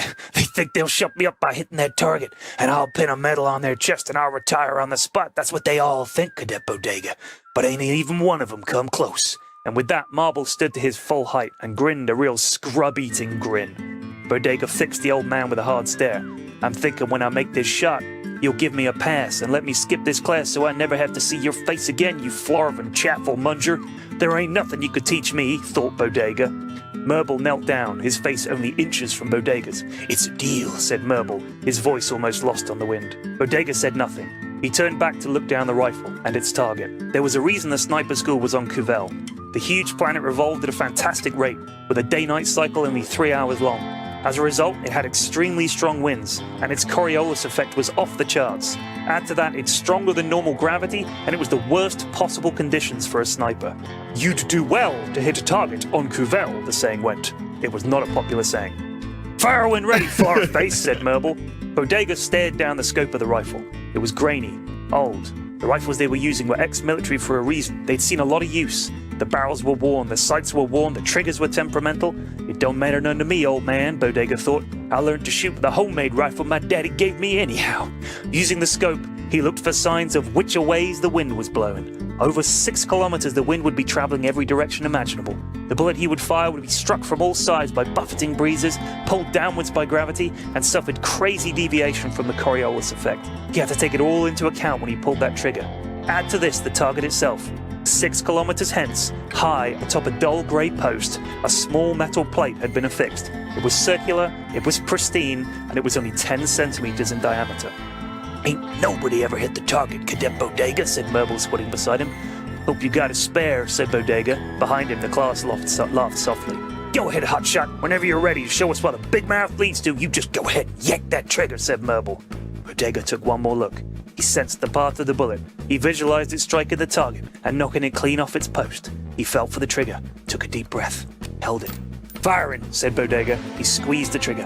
No sooner had the observers felt the faint concussive shock of the weapon firing than, with a colossal crack, the barrel of the rifle split clean in two, and the entire weapon fell apart in Bodega's hands. Merble let out a huge whoop of laughter and began laughing so hard his face turned bright red. "The rifle's a dud!" he screamed, before shrieking with laughter again. 7 seconds later, his laughter was cut short by a distant metallic ping. All eyes turned to the target, which fell silently to the ground. "Works fine," said Bodega, standing and extending his hand to Merble. "Sir, I believe we had a deal," he said calmly. Merble, trembling with disbelief, reached out and shook Bodega's hand. You're excused, Cadet Bodega," he mumbled. Bodega turned to his former classmates. "Been a pleasure, boys. See you at chow." And with that, he strode back towards the barracks where, with the rest of his squad absent, he would spend his newly found free time masturbating furiously. The end. Wow. Bravo. What a bodega. What a bodega. Oh, it's nice to have some from the past. A bodega from the past. A He's a hell of a, remember, he's the best sniper, not only at that sniper school. Yeah, you gotta elaborate on that point. You know, he didn't just get those skills from nowhere. He didn't get those skills at a Cracker Jack box. Did he? No, he did not. Well, that's cool of him. But she was just, like, literally sobbing. I was like, I felt so bad for her. Well, these are just we were shit fine. that happens, all like pretty routine stuff. Holy shit! Well, that was a really good podcast. I really enjoyed that. Have you got a bodega? I have. Whoa, it hasn't been like 3 hours yet, though. We're doing a marathon one to make up for last week. I can't do a marathon. I need some lunch. Lewis is too tired from being.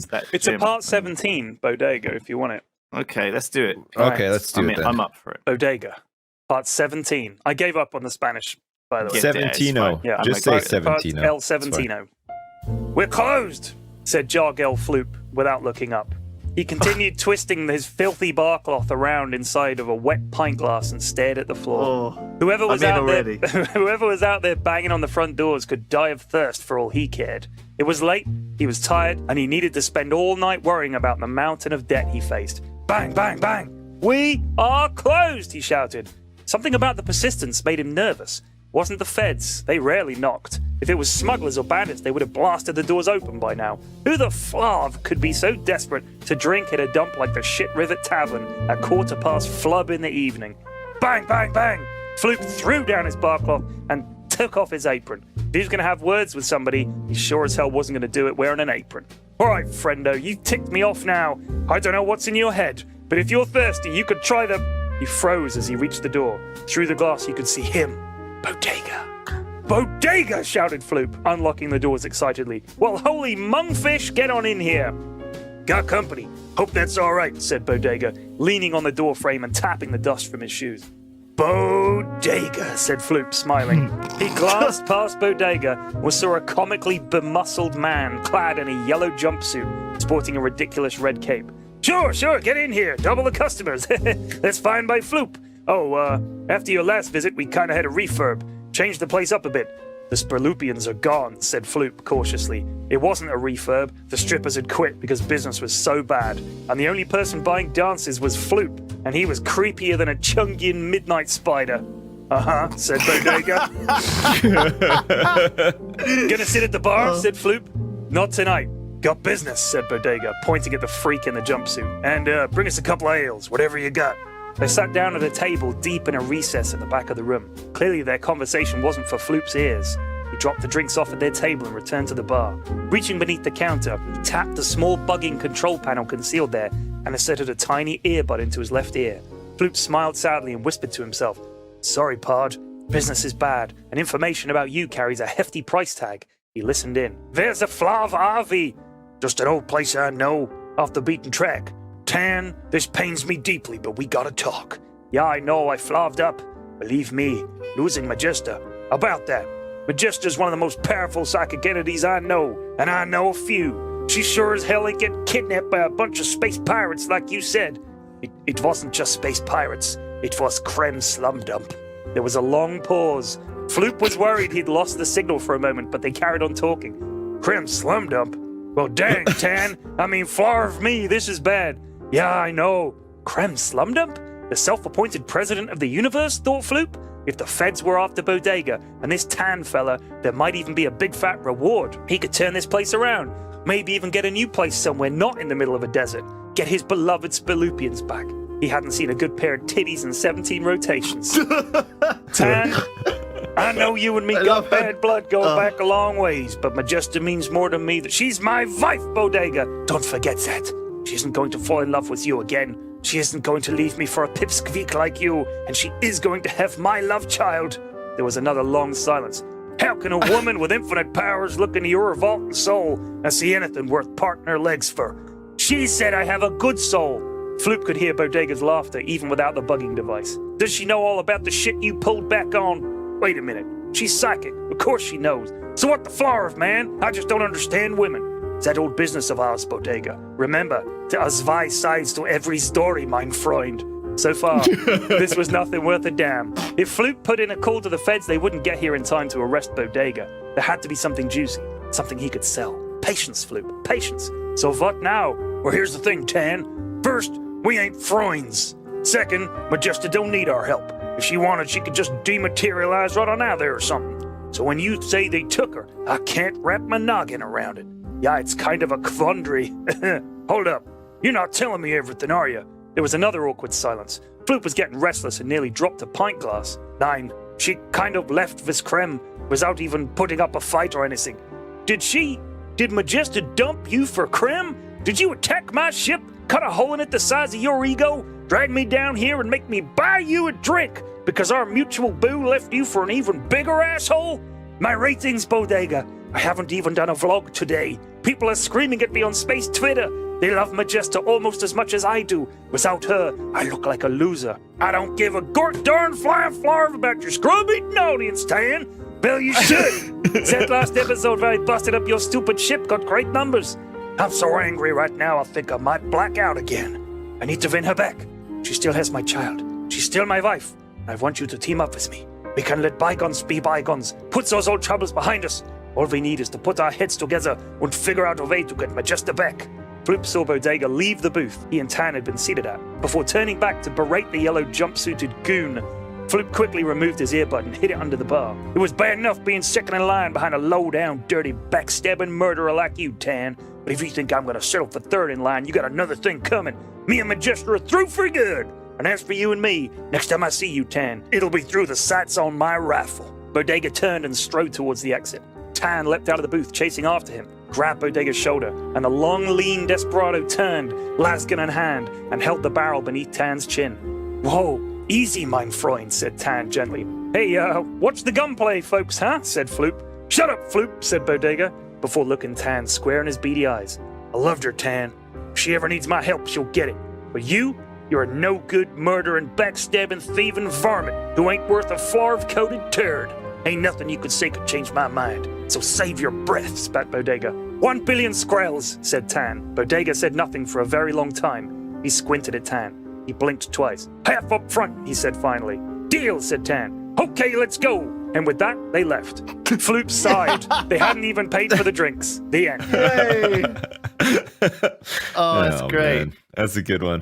That That's a was really good one. I enjoyed Fuck, that. I can't believe there's been 17 Yeah, I know. bodegas now. That's crazy. Oh, P-Fats, I really like that. Actually, I like the way you did it. It's a tricky art, okay, to tell get exposition, get this sort of story out there in a way that is not like just two people talking. Right. The whole having Floop's angle and stuff really made it just brought it out, made it a lot more interesting.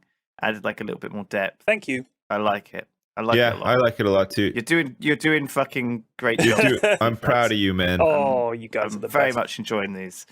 It's just nuts. Damn. Yeah. That was a really good, long, weird little discussion I really enjoyed. Actually. Yeah, it was nice that it wasn't just about balls and dicks as well. Yeah, we moved on to We some managed to interesting we chat. managed to actually have an interesting chat about something that probably nobody gives a shit about, but Very likely. So, being old people, we like that. So. do we have a bodega? We do. Is it part 19? It's part 18. 18. Bodega. Part 18. I don't like it, said Bodega, glaring out of the viewport on the bridge of the Disco Volante. He stood, hands on hips, shaking his head, staring at his hideout that sat motionless in the small asteroid field. Maybe she's on vacation, said Nebish. I don't think so. She'd have told me, replied Bodega. He ran his hand down one side of his face, then the other. And Nebish thought for one moment he'd seen a tiny spark fly from Bodega's stubble. Nebish trusted Bodega's trouble sense more than he trusted the ship's sensors. He may have been a computer nut, but he also believed that evidence spoke for itself. Bodega was never wrong. If he thought there was trouble, there was trouble. End of story. Want to send Varu aboard? Check it out? Asked Nebish, cocking his head. Ain't fair to send him out there just because he's a robot, Neb, said Bodega, turning and walking towards the cargo hold. He is a robot, though. Why risk a life? He ain't a robot. He's a friend of mine, said Bodega. And that's that. Fine. Wish we had a drone or something, sighed Nebish. We'll go, called Bodega. And Rab, too. And with that, Nebish could hear him readying his lasgun. 5 minutes later, they filed out of the Gretham insertion shuttle. Rab had his gore hammer ready, Bodega his las rifle, and Nebish his needle pistol. Reed had been needed back at corporate HQ for some big meeting, so he wasn't present, and Varu was staying behind on the Gretham. Sheila! Sheila! Called Bodega, rifle raised. Reckon she'd take off. Been away for a few weeks, man, said Rab, checking the corners of the docking port while sipping from a can of spatial brew. The base wasn't large enough to accommodate the Disco Volante, but if there was trouble, Rab was glad they hadn't put all their eggs in this one basket. Something else I'm worried about, said Bodega. Police, bristled Rab, raising his hammer slightly. I got a message from Tan a couple days ago, said Bodega. Said he'd wired me the money up front. 500 million skrells, Rab. That's the kind of money makes a friend an enemy. Where did you find Sheila anyway? Asked Nebish. Recruitment agency. Couldn't think of anyone I knew that would want to push papers and make scoffy all day, said Bodega ruefully. Flarv, what if she's done a runner with the skrells? Asked Rab. If she did, I'll find her, said Nebish, smiling. Let's check the office, said Bodega. They carefully moved through the cramped base, checking corners and angles, wary and ready for battle. "You guys check Sheila's office. I'll check mine," said Bodega. Rab and Nebish began turning over papers on Sheila's desk. Nebish began checking her computer. As Bodega entered his office, he saw a note pinned to the whiteboard, a piece of paper folded in two.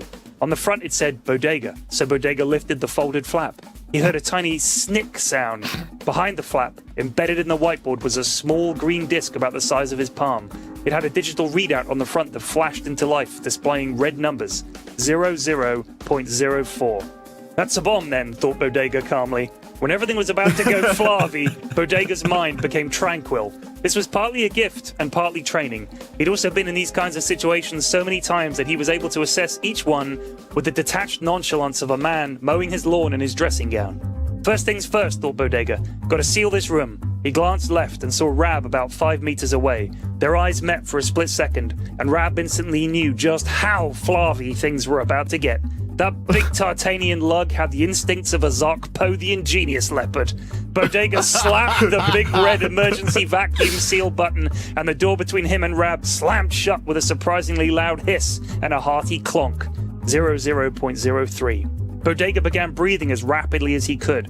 He was getting as much oxygen into his bloodstream as possible, because pretty soon he was going to have to empty his lungs, and last time he checked, 3 years ago, they still hadn't found a way to make space breathable. While he was doing this, he thumbed the wide-angle blast switch on his las gun and turned towards the viewport at the back of the office. 00.02. This was the spare second. Some more breathing. Bodega could see a small car-sized asteroid behind the base through the viewport.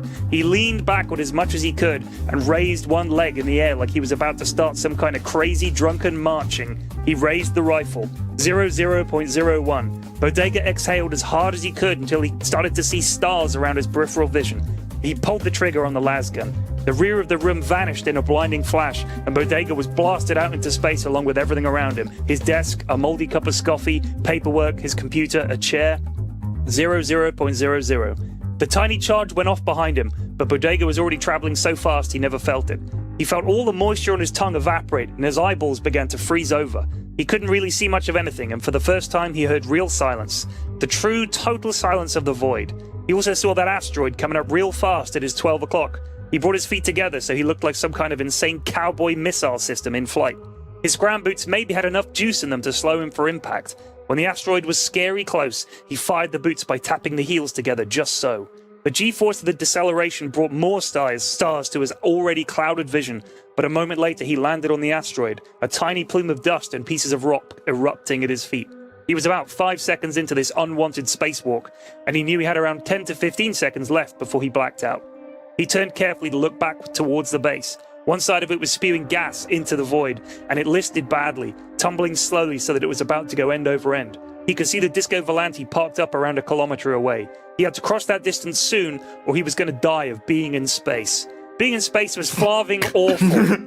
It was insanely cold, but he could also feel his skin burning badly from sunburn. His tongue was bone dry, his eyes freezing over like a windshield on a frosty morning. He was also starting to see beads of blood spill out into space, presumably from his body. Hell, he needed that red stuff inside him, he was pretty sure. Keep it together, pard, he told himself. Bending down carefully, he reached into his sock and pulled out a tiny shock charge. These things were mostly used for building entry. The blast was shaped so that a wave of force could be thrust through a wall to stun people on the other side. If he could plant the charge facing outwards, it might be able to get this little roid moving towards the disco. He slapped the charge on a spot he felt pretty sure was in line with the ship and ripped the go cord. A moment later, it went off silently, and Bodega noted with detached interest that the roid was now rocketing through space towards his ship, but was off angle by about 20 degrees. Close enough, maybe. He saw the Gretham spiral out of the dying station and begin burning away. The disco fired up his engines, and he saw it turning rapidly on the spot like a carousel. Varu looking for him. No time to run a scan, the robot was eyeballing it. 5 seconds left till Bodega blacked out. The disco was around half a click now. He fired his las gun wildly into space, trying to get Varu's attention. It worked. The disco froze for a moment, then burned hard towards him. With the last of the juice in the scram boots, Bodega launched himself off his rocky steed and held one arm out in front. He guessed because his brain was saying, "Pard, that ship is moving awful fast towards you," as he began to black out before seeing Varu in the cockpit of the disco, and then nothing. Bodega awoke, feeling swollen and extremely flavy in his bed aboard the Disco Volante. His friends gathered around him like a bunch of old grandmothers. Bodega sat up stiffly in bed. He looked around the room, blinked his scratchy eyes a few times. Okay, we got a new mission, fellers, he rasped. I've decided I want to get my dog back. The end. Oh, Bodega. Bodega. Oh, that was cool. That's glorious. a good one. I was tense. I think I my like favorite countdown bit. episodes like You like that. countdowns? Love a good countdown. I love a count. Love a good countdown. I like a countdown. I yeah. like the space. I like the space bit. I think I just like the words you choose for stuff. Like I really like the way Rocky stuff, Steed and like, stuff. Yeah, and stuff like the Disco Volante burned towards him. That's like really nice, kind of like space description, isn't Oh. it? It's really, Thanks. really kind of like succinct. You know, really nicely chosen, not wasting too many words. I like it a lot. While we're on compliments, man, I saw a picture of you the other day, and I thought, you know what, this guy would look great in like a calendar with next to no clothes on. I think I'd have to stuff as wax well, my so- forearms to get in Lewis's calendar. Apparently, he likes a shorn yeah. arm. But the weird thing is, it's Yeah. easier to keep in touch with people because of all, your Facebooks and emails and stuff. So you kind of have a better idea of what everybody's doing. But everybody's Yeah, but kind man, think about it. Like, people must think that of us to some point now. Like, a lot of people would have watched like Lewis and Simon playing Minecraft and stuff when they were like 13, and now that they're like 19, they might come back and be like, "Fuck, they're still doing YouTube stuff. I can't believe it. I can't. All this time is I've got hair all over my dick now. I didn't have any back then, and a lot's changed for me. And these guys are still doing the same shit. Can't believe it." yeah. I'm totally into vaping and choking now. And, I've changed a lot. I had a whole ordeal where I survived a plane crash and made my way through the Some Amazon forest. dickhead I made get fun out, of I it. load up YouTube, and there's Lewis and Simon playing Minecraft again. Jeez, it's nothing changes. Oh, man. Shit. I'm in Bristol next week. I'm in Bristol sweet. next week. I'm coming Okay, down so on we'll Monday. record the Nice. the podcast from Bristol next week. Yeah. It could be on the road. That'll be sweet. I'm looking forward to that. Let's have we got a bodega? We have a bodega. A bodega? We do the bodega. The bodega. We do. It's a longin. It's a longin. It's a apparently. 2.5 pager. Okay. Let me They're settle in normally for the 2 ride. Hang on. pages. I try to keep them to 2 pages, which is kind of tricky, but I've made it 2.5. Let me adjust myself slightly here. Okay. Okay. Bodega. I'm ready. Part 19. What about 19 Areno? How about adding Areno to Okay, the end 19 of... Areno. Sweet. Kaitos had been born, for want of a better word, on the planet Sigil, at the same time as all the other Sigilese beings in the galaxy. All the Sigilese that had ever been or would ever be were created then, in a single moment, fully formed and conscious. One moment the universe wasn't there, the next it was, and the Sigilese were too. All their houses, roads, a sewer system, socialized medicine, and education, and really good internet. It was like Sweden suddenly existing. It was this infinitely unlikely double event that led the Sigilese to believe that they were special, extremely special. So special, in fact, that their creation was even less likely than the creation of the universe itself.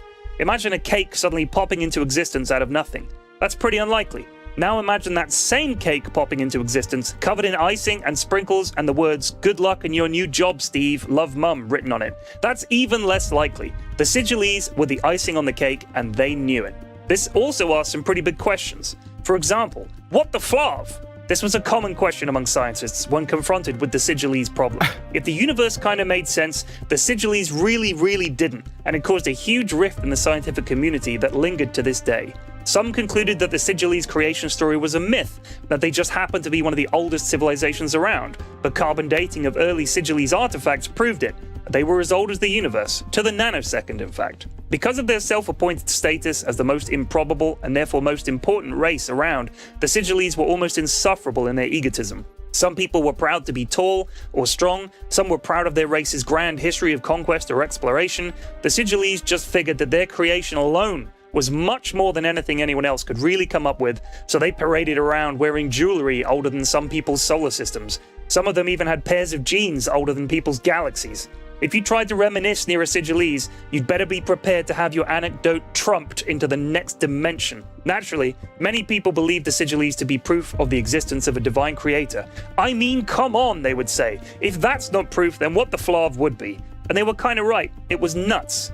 But the Sigillese did not believe in God. The idea that there was something out there even fancier than them was just ridiculous. And the idea that God would create a race of people who didn't believe in him at all sealed the deal for many scientists. This was just one of those weirdo things that happens in an infinite universe. End of story. Kaitos was approximately 13 billion years old. He'd done everything he ever needed to do, satisfied every desire, and achieved more than any non-Sigillese being could ever achieve. The list was so long it would take around 1 billion years just to read it. Kaitos, of course, had spent 1 billion years, around 5 billion years ago, running through all the things he'd ever done and recording this on a series of long-life crystal storage devices.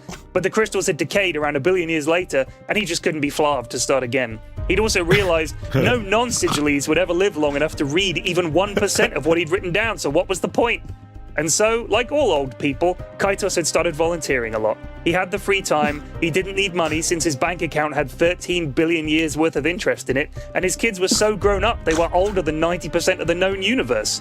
When that young pup Bodega had approached him asking for help, Kaitos had said yes instantly, even though what Bodega had asked him was so trivial to Kaitos that it barely deserved his attention. The late era Kaitos turned no friend down, no matter the request. It was hard enough to make friends anyway when you knew you'd outlive them by billions of years, so he clung to the ones he did have. As requested, Kaitos parked in his unbelievably cool ship in Krem Slum Dump's home system, Gurk, in orbit around the lush green Gurk 1. Krem wasn't home, but Majesta was, and Kaitos was the one who had introduced her to Bodega. He was here to clear the air between the two errant lovers, since it was too dangerous for Bodega to come to Gurk himself. Kaitos reached out with his mind, knowing Majesta would hear his thoughts. Within minutes, a sleek blue vessel span up gracefully from the planet below and positioned itself alongside Kaitos' ship. Majesta materialized on his bridge a moment later. "You don't need the ship, do you?" he asked her. "No, of course not, but I like the ceremony of it," she said, looking around and smiling. Kaitos admired her perfect beauty. She was tall yet delicate. Her hair was so thick it looked like a few dozen birds could easily nest in it.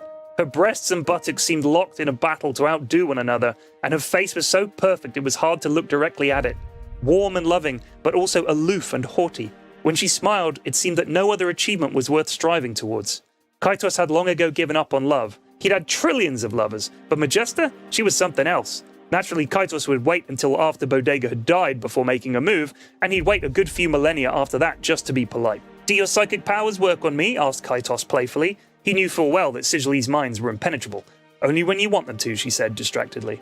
"I'm here because," began Kaitos, but Majesta silenced him, pressing a perfect finger to his lips. "I know. Bodega's mind is open to me, and I sense his every thought and every action, unfortunately." "He does love you, doesn't he?" asked Kaitos. Majesta began walking around Kaitos' ship, running her hand over its ridiculously ergonomic surfaces. "Kaitos, you're older than I am, but we share something. A curiosity that extends beyond our powers, or in your case, your longevity. Bodega loves me, of course, but he's very confused." "He is. And I am too, actually," said Kaitos, frowning.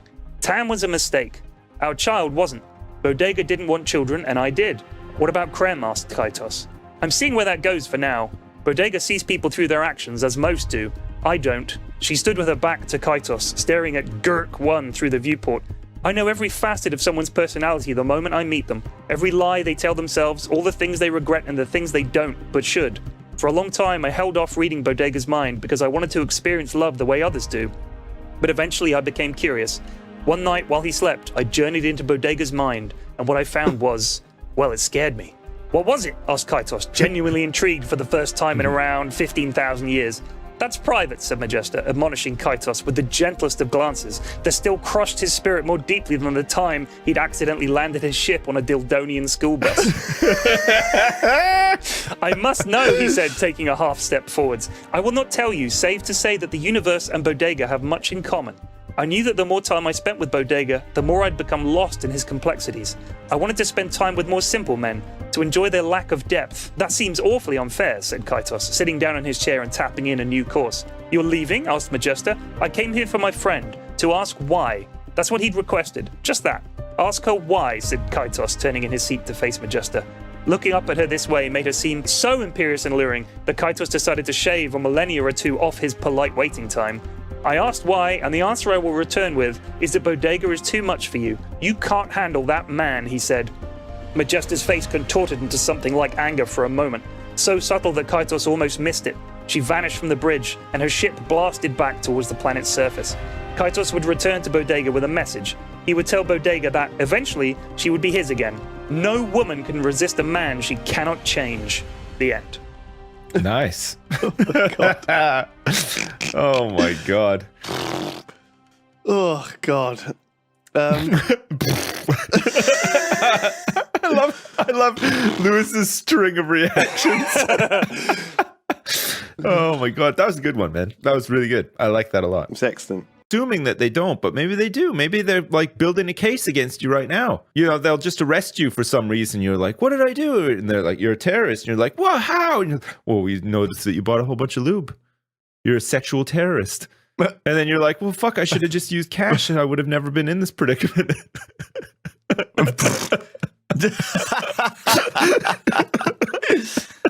Let's get rid of contactless. Let's take the first step to shutting it down. I think that's all we got time for today. We got a bodega though, I think. Yeah. This is the first hard copy bodega. You know, because I had to write it upstairs. Yeah, we didn't even I totally forgot to mention it. It was an on the road because Pyrion's in Bristol for this one. Oh yeah, Pyrion is in Bristol. So if people have noticed the audio difference, that's fine. We done the poker stream this week. Oh, we could talk about all this stuff next time. Yeah, it's been a good week. It has had a lot of fun. Nice. Are you ready for Bodega Part 20 Enio? So Pyrion wrote this last night and this morning on the computer upstairs. And had to print it out. So it's the first hard copy. It is. Of a bodega. The first hard copy of a bodega. And I need to figure out how to send myself the digital copy so I have it to go in the collection. Right. Email it to yourself. How about that? Are you ready? Yeah. Bodega Part 20 Enio. Nice. That was your idea for last week. Yeah, no, that's good. I'm glad that you remembered and you kept going. Tamira sat back to the wall in the darkest corner as she had been trained. The Wallop Bar was a bar like few others. Instead of paying an entry charge, customers were expected to show a life insurance policy at the door, and those without weapons were turned away. She had calculated her chances of making it out of this pit unharmed at around 40%, and death itself was around a 5% likelihood. Still, for a chance to meet with Bodega, she figured the odds were in her favor. After half an hour, there he was, the man himself, bang on time. A layperson might have assumed Bodega would be one of those people that turned up fashionably late, but people who knew him knew that to Bodega, late was dead. Late was the guy hanging off the ramp of an evac ship, screaming for his compadres to rescue him. Late was a co-pilot mistiming the jump to hyperspeed and getting caught in an exploding nova. Late was a Filtruvian slip hound begging for mercy while a gunch crunk smarkled like a Trevenwonk at the biannual Gremfrith. Late was nowhere. Bodega sauntered in without a care in the galaxy. Tamira felt her undergarments getting a little tighter, a little hotter. Yeah, so what? She'd always had a crush on Bodega. It didn't have any effect on her ability to do her job. That's why they could still work together from time to time. Bodega scanned the bar casually, saw Tamara immediately, and began approaching. Tamira felt her face flush in response. Be cool, she told herself. Tamira, how's it hanging, pard? Asked Bodega. She played it cool. Men who fancied her didn't usually refer to her as pard, but she reminded herself this was a business meeting. Could do with a refill, B, she said, swilling the last of her vulvale around the bottle to emphasize her point. Bodega turned to the bar and held up 2 fingers, and took a seat across from Tamira. Within 20 seconds, an eager bar boy pranced over with their drinks. Hate sitting like this, said Bodega, clearly uncomfortable with his back to the door. There's room here, said Tamira, sliding along to make space for her crush. She wore a midnight blue skin suit, and as she slid across the wooden bench, it made a pleasing squeaking sound. She noticed Bodega involuntarily bite his lip, and she stifled a smile. No matter how much of a badass a man was, she'd still never met one that could resist her ass in this outfit. Bodega and Tamira sat side by side, eyeing the bar for a good 10 minutes before the man spoke. Tamira, he said, I'm putting together a crew. Hoping you're available. He turned to look at her. Nothing but honesty written across his face, but there was the faintest twinkle in his grey eyes. Holy flav, she thought, my chance to get close to Bodega. For the last 5 years, she'd been working as a spy, mainly corporate stuff. High-end deals, companies trying to steal from one another, boardroom manipulation, twisting a campaign slogan towards strength or weakness, intel leaks, assassinations, and of course, some general admin work and making cups of scoffy, that kind of stuff. But there was a chance to test her mettle with Bodega, and maybe, if she was lucky, catch his eye. What's in it for me, she asked, trying to play it cool. Not much. Money, hopefully. Glory, maybe, said Bodega, downing his drink and ripping a vast cumulonimbus on his mega vape. Also, Bodega began, leaning in a little closer, much to Tamira's delight, Not sure if you heard what happened to me, but we got flarved over. Woman's name was Sheila. Well, that's what she went by. Let me guess. Middle-aged appearance, frumpy, harmless, and made the best damn scoffy you've ever had, she smirked. Yep, that's the one, sighed Bodega. She took about 500 million skrells and made for the cosmos. Need some help tracking her down. Name's not Sheila, it's Wargon, shape-shifting son of a scrub. And he's a bad mother. Tamira was cut off mid-sentence by Bodega's expression. His smile had dropped. His eyes were on the door. Tamira turned to see what had caught his eye, and right on cue, in walked Wargon, disguised for some reason as Sheila. Well, I'll be flarved, spat Bodega, pulling his lasgun under the table. Not here, and not yet, said Tamira, placing a hand across the gun and tilting it away from Wargon. Tamira, that bastard stole $500 million from me, and in my book that means it's party time, said Bodega, pulling a second gun out of his coat with his other hand. Bodega, please, Tamira insisted, using her other hand to push the second gun aside. Tamira, I ain't letting this fool get away from me, said Bodega, angling his left boot towards Wargon, a small lasgun barrel visible at the toe cap. Bodega, trust me, pleaded Tamira, using her right foot to angle Bodega's boot away from Wargon. We need to know who he's meeting first. I don't care who he's meeting, said Bodega, using his remaining leg to point a toe cap towards Wargon. You need to wait, hissed Tamira angrily, as she worked her other leg over and pinned Bodega's last leg to the bench. She was straddling him at this point, her back to Wargon, her face close to the sinewy cowboy writhing below her. Bodega looked square into Tamira's eyes, his face full of fury. A braid of her hair slipped from her head and touched his face. Then her lips touched his, and suddenly Bodega had forgotten all about that varmint Wargon as he and Tamira smooched like teenagers right here in the darkest corner of the Wallop Bar and Grill. Okay, Pard, we'll play it your way, said Bodega, breathless as their lips finally parted. Good, said Tamira, and honey, please don't call me Pard. Bodega tipped the brim of his hat and looked a tad sheepish. Wargon, in Sheila form, was sat at a table around 30 meters away at the far side of the room. Bodega and Tamira sank back into the shadows of their cubicle and watched as Wargon ordered a drink and eyed the door. Around 15 minutes later, a figure in a dark red suit entered, face obscured by a desert cloak. They glanced around the bar and finally took a seat across from Wargon, who pushed a package across the table towards the cloaked figure, who then pushed a small red disc across the table back to Wargon. They shook hands and then both stood and left by separate exits. You follow the man in red. I've got Wargon, said Tamira. Oh, sorry. You follow the man in red. I've got Wargon, said Tamira. Be careful, said Bodega. It's okay. Me and Wargon go way back, said Tamira, her face hardening. Bodega slipped expertly through the crowd, not drawing any attention as he skulked after the man in red. Tamira made straight for the staff exit out the back and positioned herself in the darkness of an alleyway, watching for Wargon. Her hands closed around the grip of her Pentafire 8 pistol as she prayed Wargon would come her way. To be continued. Oh, bit of a cliffhanger. It's Nice. good. It's a really good one. That's a good great, one. P-Flex. That's a good one. They're all good.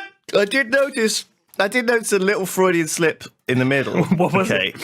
Well, because you say that you're not Bodega. Right, Okay. right. You're not Bodega, but you call Bodega Buldega. No, that was not true. It creeps you out a little I bit. can't not see like the frog face from SA, like next to the title of that movie, like the Get Out guy. Get out. Right. Yeah. Oh, cool. Yeah, it is cool, isn't it? Sorry, I've just got a text. Right, I'm gonna have to go. We're gonna have to. You have to go? My friends.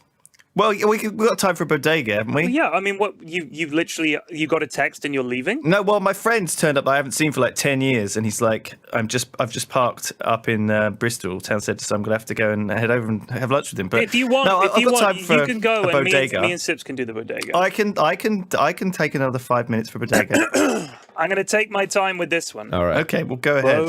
Yeah. Bodega. Nice. Part okay. 21 Eno. All right. Nebish sat mesmerized by the incredible array of ships before him. Some kind of space yachting festival was taking place around Babouche 3, home of the infamous Wallop Bar and Grill. And as spectacles go, it was spectacular.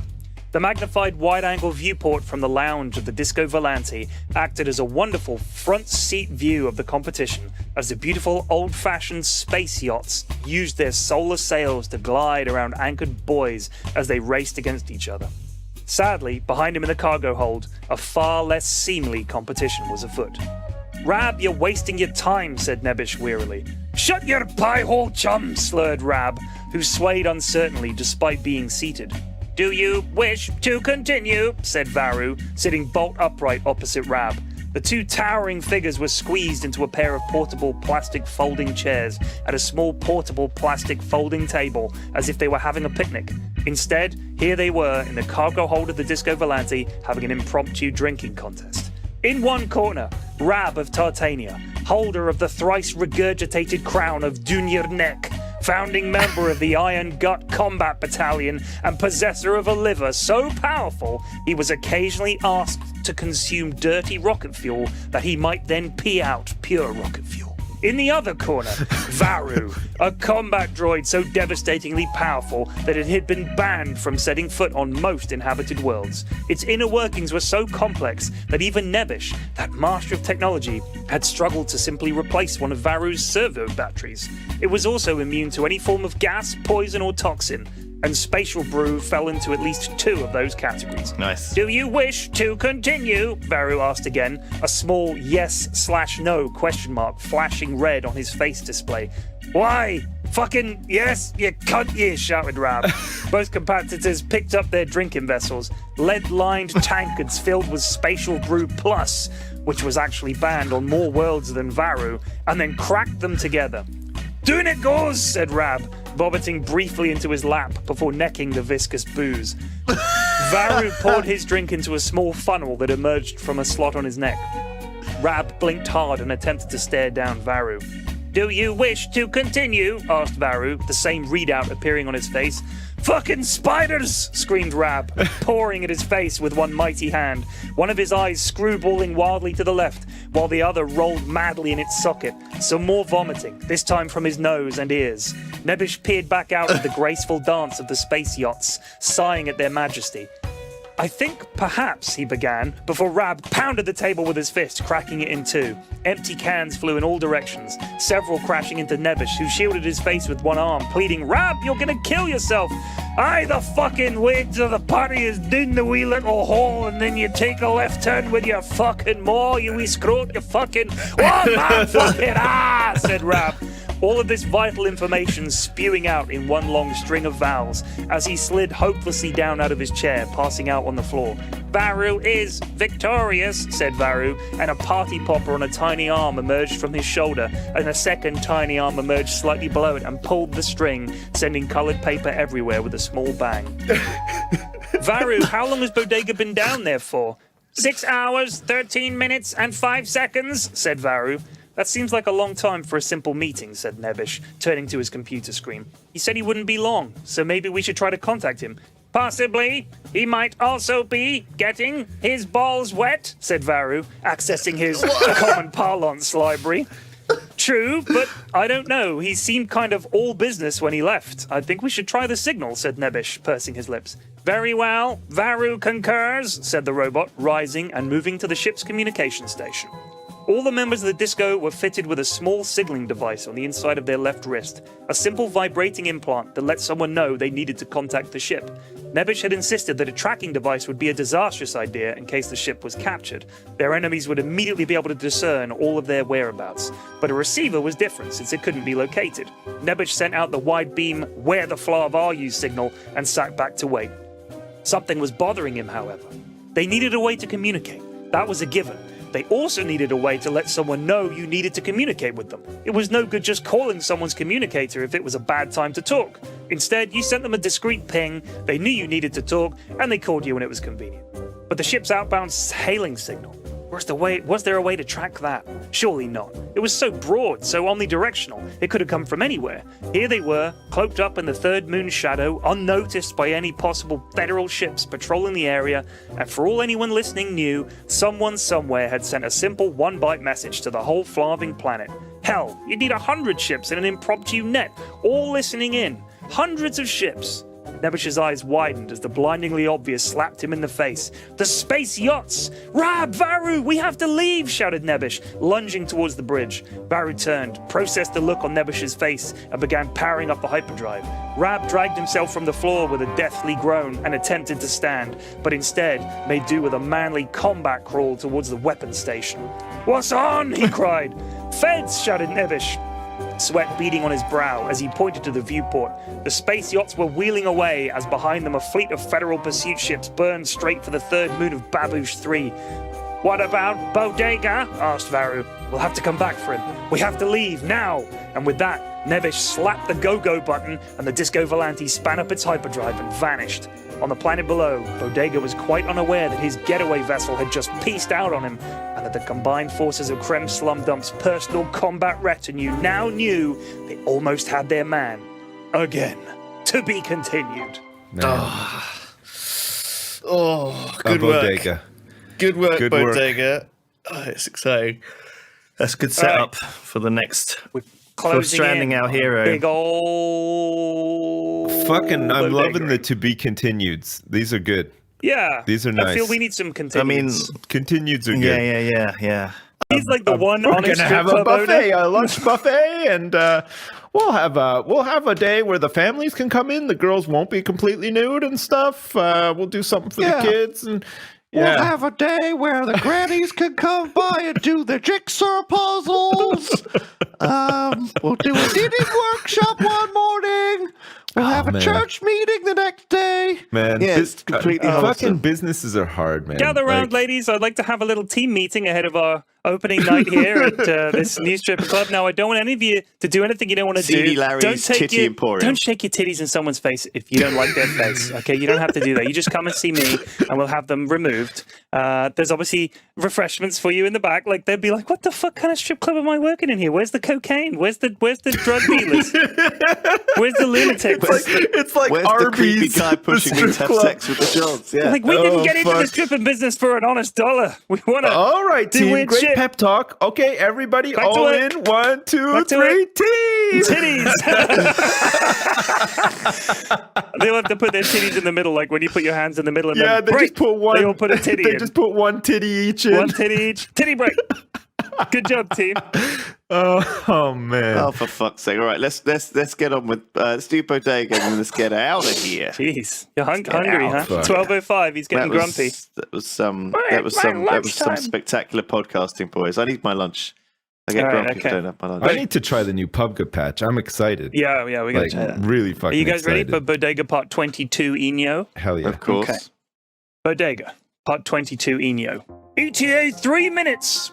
The hollowed words of Sergeant Hoffel made Ensign Crunkett wince. Their dropship was screaming towards the surface of Babush 3, packed with soldiers, guns, ammo, missiles, AFVs, and fear.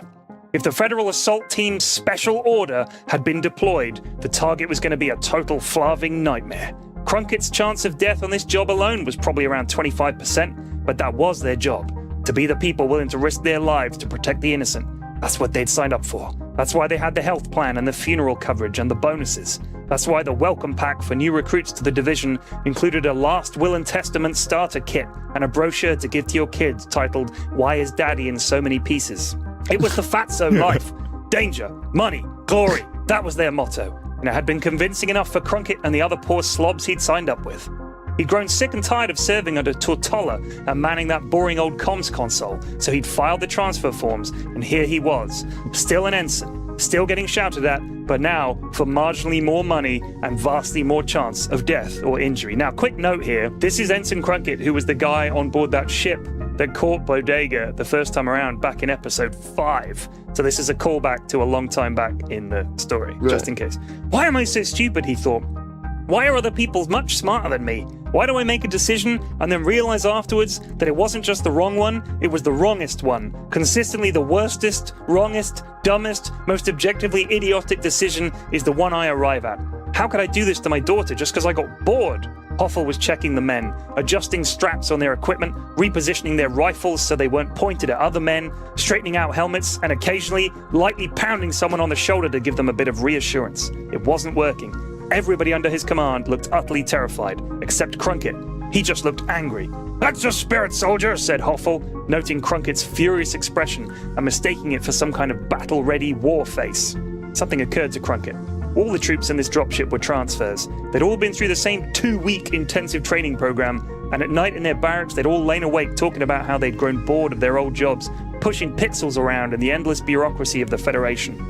None of them were soldiers, yet here they were, being flung towards a combat zone by the powers that be. What in the flarv were they going to do if they got into a fight? Crunkett had never fired a weapon in anger before, except that time he shot a Dildonian who he suspected of cheating with his wife. ETA 1 minute, screamed Hoffel. Everybody take your combat supplement now! All 15 men necked the large combat lozenge they'd been issued with. It was about the size of an eyeball, extremely hard to swallow, but they washed it down with water from their canteens, choking and retching all the while. Combat supplements. This wasn't in the field manual. Was it going to give them super strength? Immunity from pain? Send them into some kind of war trance? Damn feds. Always finding new ways to flarb over the working man, thought Crunkett. It felt like he'd been cheated out of at least 50 seconds of that 1 minute warning, because before he could gird his loins and maybe panic a bit, the ship hit the ground hard and they were piling out the back. Smoke was being pumped out of nozzles on the rear of the ship to screen their deployment, but he could hear klaxons sounding all over the small town they'd landed in, and people were scattering and slamming doors and windows as the citizens took cover. Crunkett drove his legs as fast as possible and slammed into the wall of a convenience store.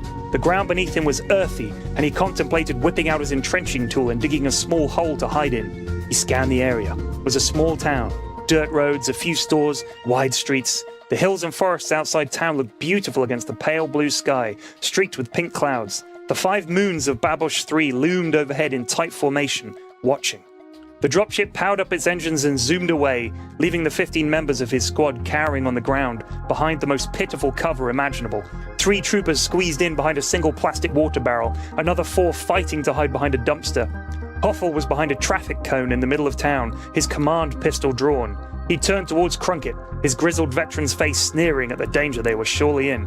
"All right, you miserable bastards, let's move out!" And with that proclamation, he stood up and turned face first into a lasgun beam. His head popped like a water balloon, and a heavy red mist quickly settled on the dirt as his body slumped over with a crunch. A voice called out from some hidden vantage point. "Federal varmints, this is Bodega. If y'all got a way to call your dropship back, I recommend it. You got 2 minutes to get the flarv out of town. After that, the only way you're leaving is when you get washed away by the next heavy rain." 4 of the troopers threw their weapons aside and began undressing, right down to their birthday suits, screaming the whole time. They ran out of town in a cloud of dust. The remaining 10 men spread out as best they could, uncertain of the direction any attack would come from. 1 minute left, called Bodega, still hidden. "This is it," squealed one of the troopers, Cadet Brunks. "They sent 1 squad for Bodega? There were meant to be a dozen dropships," screamed Cadet Jellyface. "Flarb this," said Crunkett, standing. He threw down his rifle. The Federation had sent just 1 ship, 1 lousy ship of total rookies to face one of the most dangerous men in the galaxy. This wasn't a combat mission, it was a charnel house. "We surrender," called Crunkett. The other troops looked at him. Their leader dead, they were ready to turn to whomever was willing to make a command decision, and right now, surrendering seemed like the most incredible command decision ever made. They were immensely proud of their new leader, Ensign Crunkett, who nobly sacrificed their dignity and honor so that they might live another day. All the men threw down their weapons and stood, hands on their heads. They moved into the center of town, next to a small and quite attractive water feature. Bodega emerged from a nearby building, lasgun set against his hip, confident and ready. "All right, boys, sit yourselves down right there in the middle, circle style," said Bodega. Crunkett looked up at him. Bodega. The Bodega. He'd been there before, aboard the SS Expectation, when they'd captured Bodega the first time. He never thought to actually come this close, face to face with the most wanted man in the Federation. Bodega strode towards the group, scanning them for signs of trouble, looking into their eyes for any glimmer of fight left in the shattered squad. "Alrighty then," said Bodega, relaxing slightly before spitting on the ground. "Damn feds. I'm sorry they sent you poor sons of morks to take me down. It ain't your fault you're ill-equipped, and there ain't no hard feelings. Now don't go worrying. I ain't gonna slaughter you boys, but I can't have you following me neither. Gonna have to send you off to Sleepy Land." Bodega reached inside the folds of his long, dusty, grey-brown coat and pulled out a small purple sphere that Crunkett recognized from the field manual as Happy Thoughts Brain Musher, TM. As Bodega was fiddling with it, one of the cadets began to shake, slightly at first, then increasingly violently. "Don't freak out on me, son," said Bodega, looking mildly concerned. It was Cadet Brunks. He wasn't just shaking, he was convulsing. He collapsed to one side, foaming red at the mouth. Bodega backed away. He called out to someone Crunkett couldn't see. Crunkett turned back to look at Brunks just as the young cadet's body seemed to shear in two. The other members of the squad screamed and stood to flee. A silver-skinned animal emerged from the ruins of Bronk's body, just less than human-sized. It was crouched like a dog, but its face was longer like a horse's, and at the tip was a wide nozzle-like protuberance that was oozing something viscous. It turned its head to look at Bodega and spat a stream of the ooze, striking him in the legs. Bodega went down hard, looking like his knees had been glued together.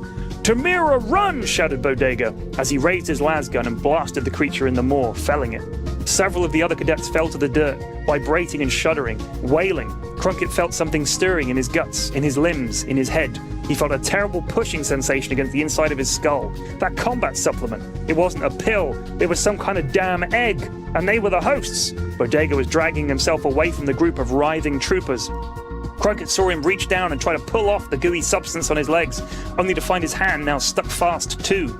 Only one hand remained, and that was firmly gripping his famous lasgun. As more of the creatures emerged from his comrades, Crunkett slumped forward.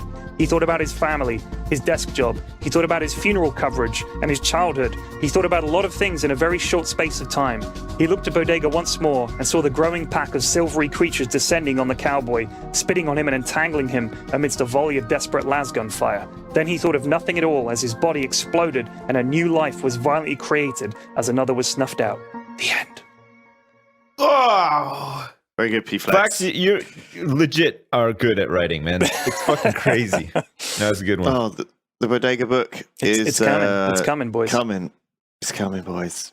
French and like just fucking loves meat. Like everything he has meat in it. He sounds so if okay. we have a Yeah. barbecue, he brings his own barbecue over and just like I ain't having none of that goddamn vegetables. I got my own barbecue right here. All right, let's do a Bodega.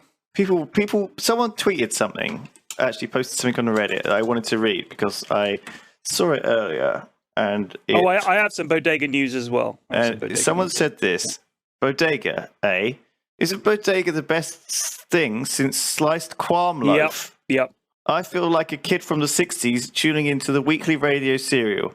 Keep up the good work, P-Flax, and I'll be able to tell my future children I saw the birth of this character as we watch the shit C-list production of Bodega, the Spaloopian Death Warden, on our Z-Eyes. wow. I was very pleased by that. But from you Kazakh. know what else? Kazakh. Somebody messaged me. He's a teacher, and he got his class to write a bunch of bodegas after playing them, or I think he read them a bodega. He said he had to clean it up a little, which I apologize for. Right. But he had to clean it up a little. So he read them a version of bodega that was like one of my stories, but slightly cleaned up for the kids. And they've written their own bodegas, and he's going to upload them. Oh my God. I cannot wanna read fucking these. wait. So I think we should do a That's bodega crazy. special where we read them all. And I think I would love to do that. I'll I would do the love to voices do and a everything. Bodega special where we go man. through a bunch of... That's a really good idea. Okay, I can't wait for that. Okay. All right. Sweet. This is a pretty dark one. This one isn't for the kids. Okay. Oh, God. This is not for school children. Okay. I'm ready. You ready? You ready? Bodega, part 23 Eno. Bodega, said a voice, distant yet filled with menace. Wake up, you flarving piece of streff gobble. A hearty slap across the mush punctuated the command. Bodega was kneeling, his hands bound to his ankles. He was in a large oblong room, dark but for a spotlight on a metal stand. A metal table and a chair, both bolted down, were next to him. The walls and floor of the room looked like solid concrete, the strongest building material there was. No windows were visible, just a door that looked built to withstand the apocalypse. Bodega shook his head to clear it and peered up. Standing over him, leering, was the cold grey face of Krem Slumdump, dictator of the galaxy and head of the Federation. He was shorter than Bodega had expected, but powerful looking thanks to what Bodega assumed were some hyper-expensive cyber mods, enhancing his strength and his mind. At his waist, a small blue box, a Shrovian personal shield, a real rarity and insanely costly. Just in case, huh? Thought Bodega. Just in case I had some kind of surprise for you, you miserable bastard. But Bodega didn't. He was stripped bare. Even his tooth implants were gone. His legion of weapons and gadgets removed. All that remained was his dignity, and that was slipping. Your lasgun, said Slumdump, producing it from a fold in his long black cloak, holding the weapon between two fingers like a soiled nappy. Such a waste of good technology, but I think it's time we bid farewell to this. He shook his head faux sadly and dropped it into a chute on the wall marked hazardous waste disposal. There, that's dealt with. I wonder, What good is a sniper without his famous rifle? A gun is just a tool, said Bodega, looking away. It's the man shooting it makes a name for himself. And my, how you've shot your little gun, said Krem, turning and pacing around the room. Lecture incoming, thought Bodega. You killed those poor people on Skerlia, destroyed a Fedorian installation, massacred a barload of people. There are more. Too many to list, said Krem. Some folks die, some folks live. Still don't mean much, does it, said Bodega. We have rules, Bodega, Krem spat, turning and admonishing Bodega with a hateful stare. The rules are there to protect people from villains like you. Who protects them from you? Asked Bodega. We bring order to this chaos. Imagine a galaxy run by egotistical infants like yourself. People who kill over an insult. People who steal and cheat and lie and think they can blast off into the sunset and never get what they deserve. Them poor people on Skirlio was smugglers, said Bodega. Oh, really? Said Krem, feigning curiosity. He cocked his wrist, revealing a datapad implant on his forearm, and tapped a few buttons. A hollow projection showed the faces of the men and women, each marked with the words deceased, murdered in red. These are the faces of the so-called smugglers, students at a local school, out for a day trip to fly remote-controlled aircraft of their own design. Bodega winced. Can't be. The information he got was from a reliable source, body part smugglers on Skirlia. And here, this is the list of people murdered at the Pulsar Sex Pit, a bar as I understand it, a birthday party. Only one survivor, that idiot Tan Blatchman. He told us the whole story. It was a setup. Self-defense, said Bodega with certainty. Then why did they have a special cake made for you? Asked Krem, incredulous as he showed Bodega a picture of a cake with the words, Welcome back, Bodega. Tan says he's real sorry, iced on it. It looked like a pretty nice cake, too. And of course, let us not forget the 1,500 souls massacred at the Barakian Quanto hub. Over what? Asked Krem. One of the, engineers, he, stammered Bodega, shuffling from knee to knee uncomfortably. Had some pretty harsh words to say about the old Disco Volante. He insulted your ship. Is that right? Asked Krem. He tapped the datapad off. Case closed. You're not some kind of vagabond hero. You're a criminal. A murderer, a thief, and a villain. And for people like you, very special kinds of people, I have a particular kind of punishment. Krem snapped his fingers, and an orderly entered the room via the reinforced door. The orderly was carrying a red box at arm's length, wincing as he placed it on the metal table. Your punishment, Bodega, is the red box, said Krem, smiling. He glared at the orderly, who scurried out. What's in the box? Asked Bodega. Eternity, said Krem. He opened it and showed it to Bodega. It was just a computer console and a couple of wires ending in plastic discs. Here, sit on the chair, said Krem. He adjusted the tritanium cables holding his captive and helped Bodega to his feet, sat him down, securing the cables once more. He peeled a piece of backing plastic off the pads and stuck them on Bodega's temples. Then he knelt down next to the box and Bodega, close enough to smell his breath. This box is going to kill you, Bodega, but it won't be quick. Where you're going, nothing is done quickly. Krem ran his fingers along the edges of the box, fondling its intricate woodwork and its angles. You'll have time to savor every delicious moment of punishment. Time is what's in this box. Time as you've never experienced it. Hate as you've never known it. I built it myself, and now, finally, I have someone worthy of it. This ain't about crimes. This is about her, ain't it? Said Bodega, sneering. He caught the faintest glimmer of anger in Krem's otherwise passionless face. Krem stood quickly and reached into the box. He pressed a button, and Bodega's face and body went limp. See you in 10,000 years, Bodega, hissed Krem, looking at his datapad. In exactly 1 minute, the red box emitted a low tone and Bodega woke up. His expression had changed. His whole face had changed. Everything about him had changed. Bodega looked up at Krem, and all Krem saw was fear and confusion and terror. Again, said Krem, reaching for the box. Bodega let out a whimper, and then he went limp again. Barely 10 seconds had passed before the orderly sprinted back into the room. What? Screamed Krem. Sir, it's the home system, said the terrified orderly. What about it, man? Screamed Krem again. It's gone, sir, stammered the orderly. Krem froze and turned to look at Bodega, who was still slumped unconscious in the chair. Krem blinked 3 times before he finally turned to the orderly and spoke in a low whisper. Where is Majesta? To be continued. To be continued. Very good. I'll say it again, Flax. You have a gift, my friend. We'll see. We You're pretty good. gotta wrap this puppy up in a good way. Okay. Just this thread. Well, we'll see. I want to wrap it up in a way that people like.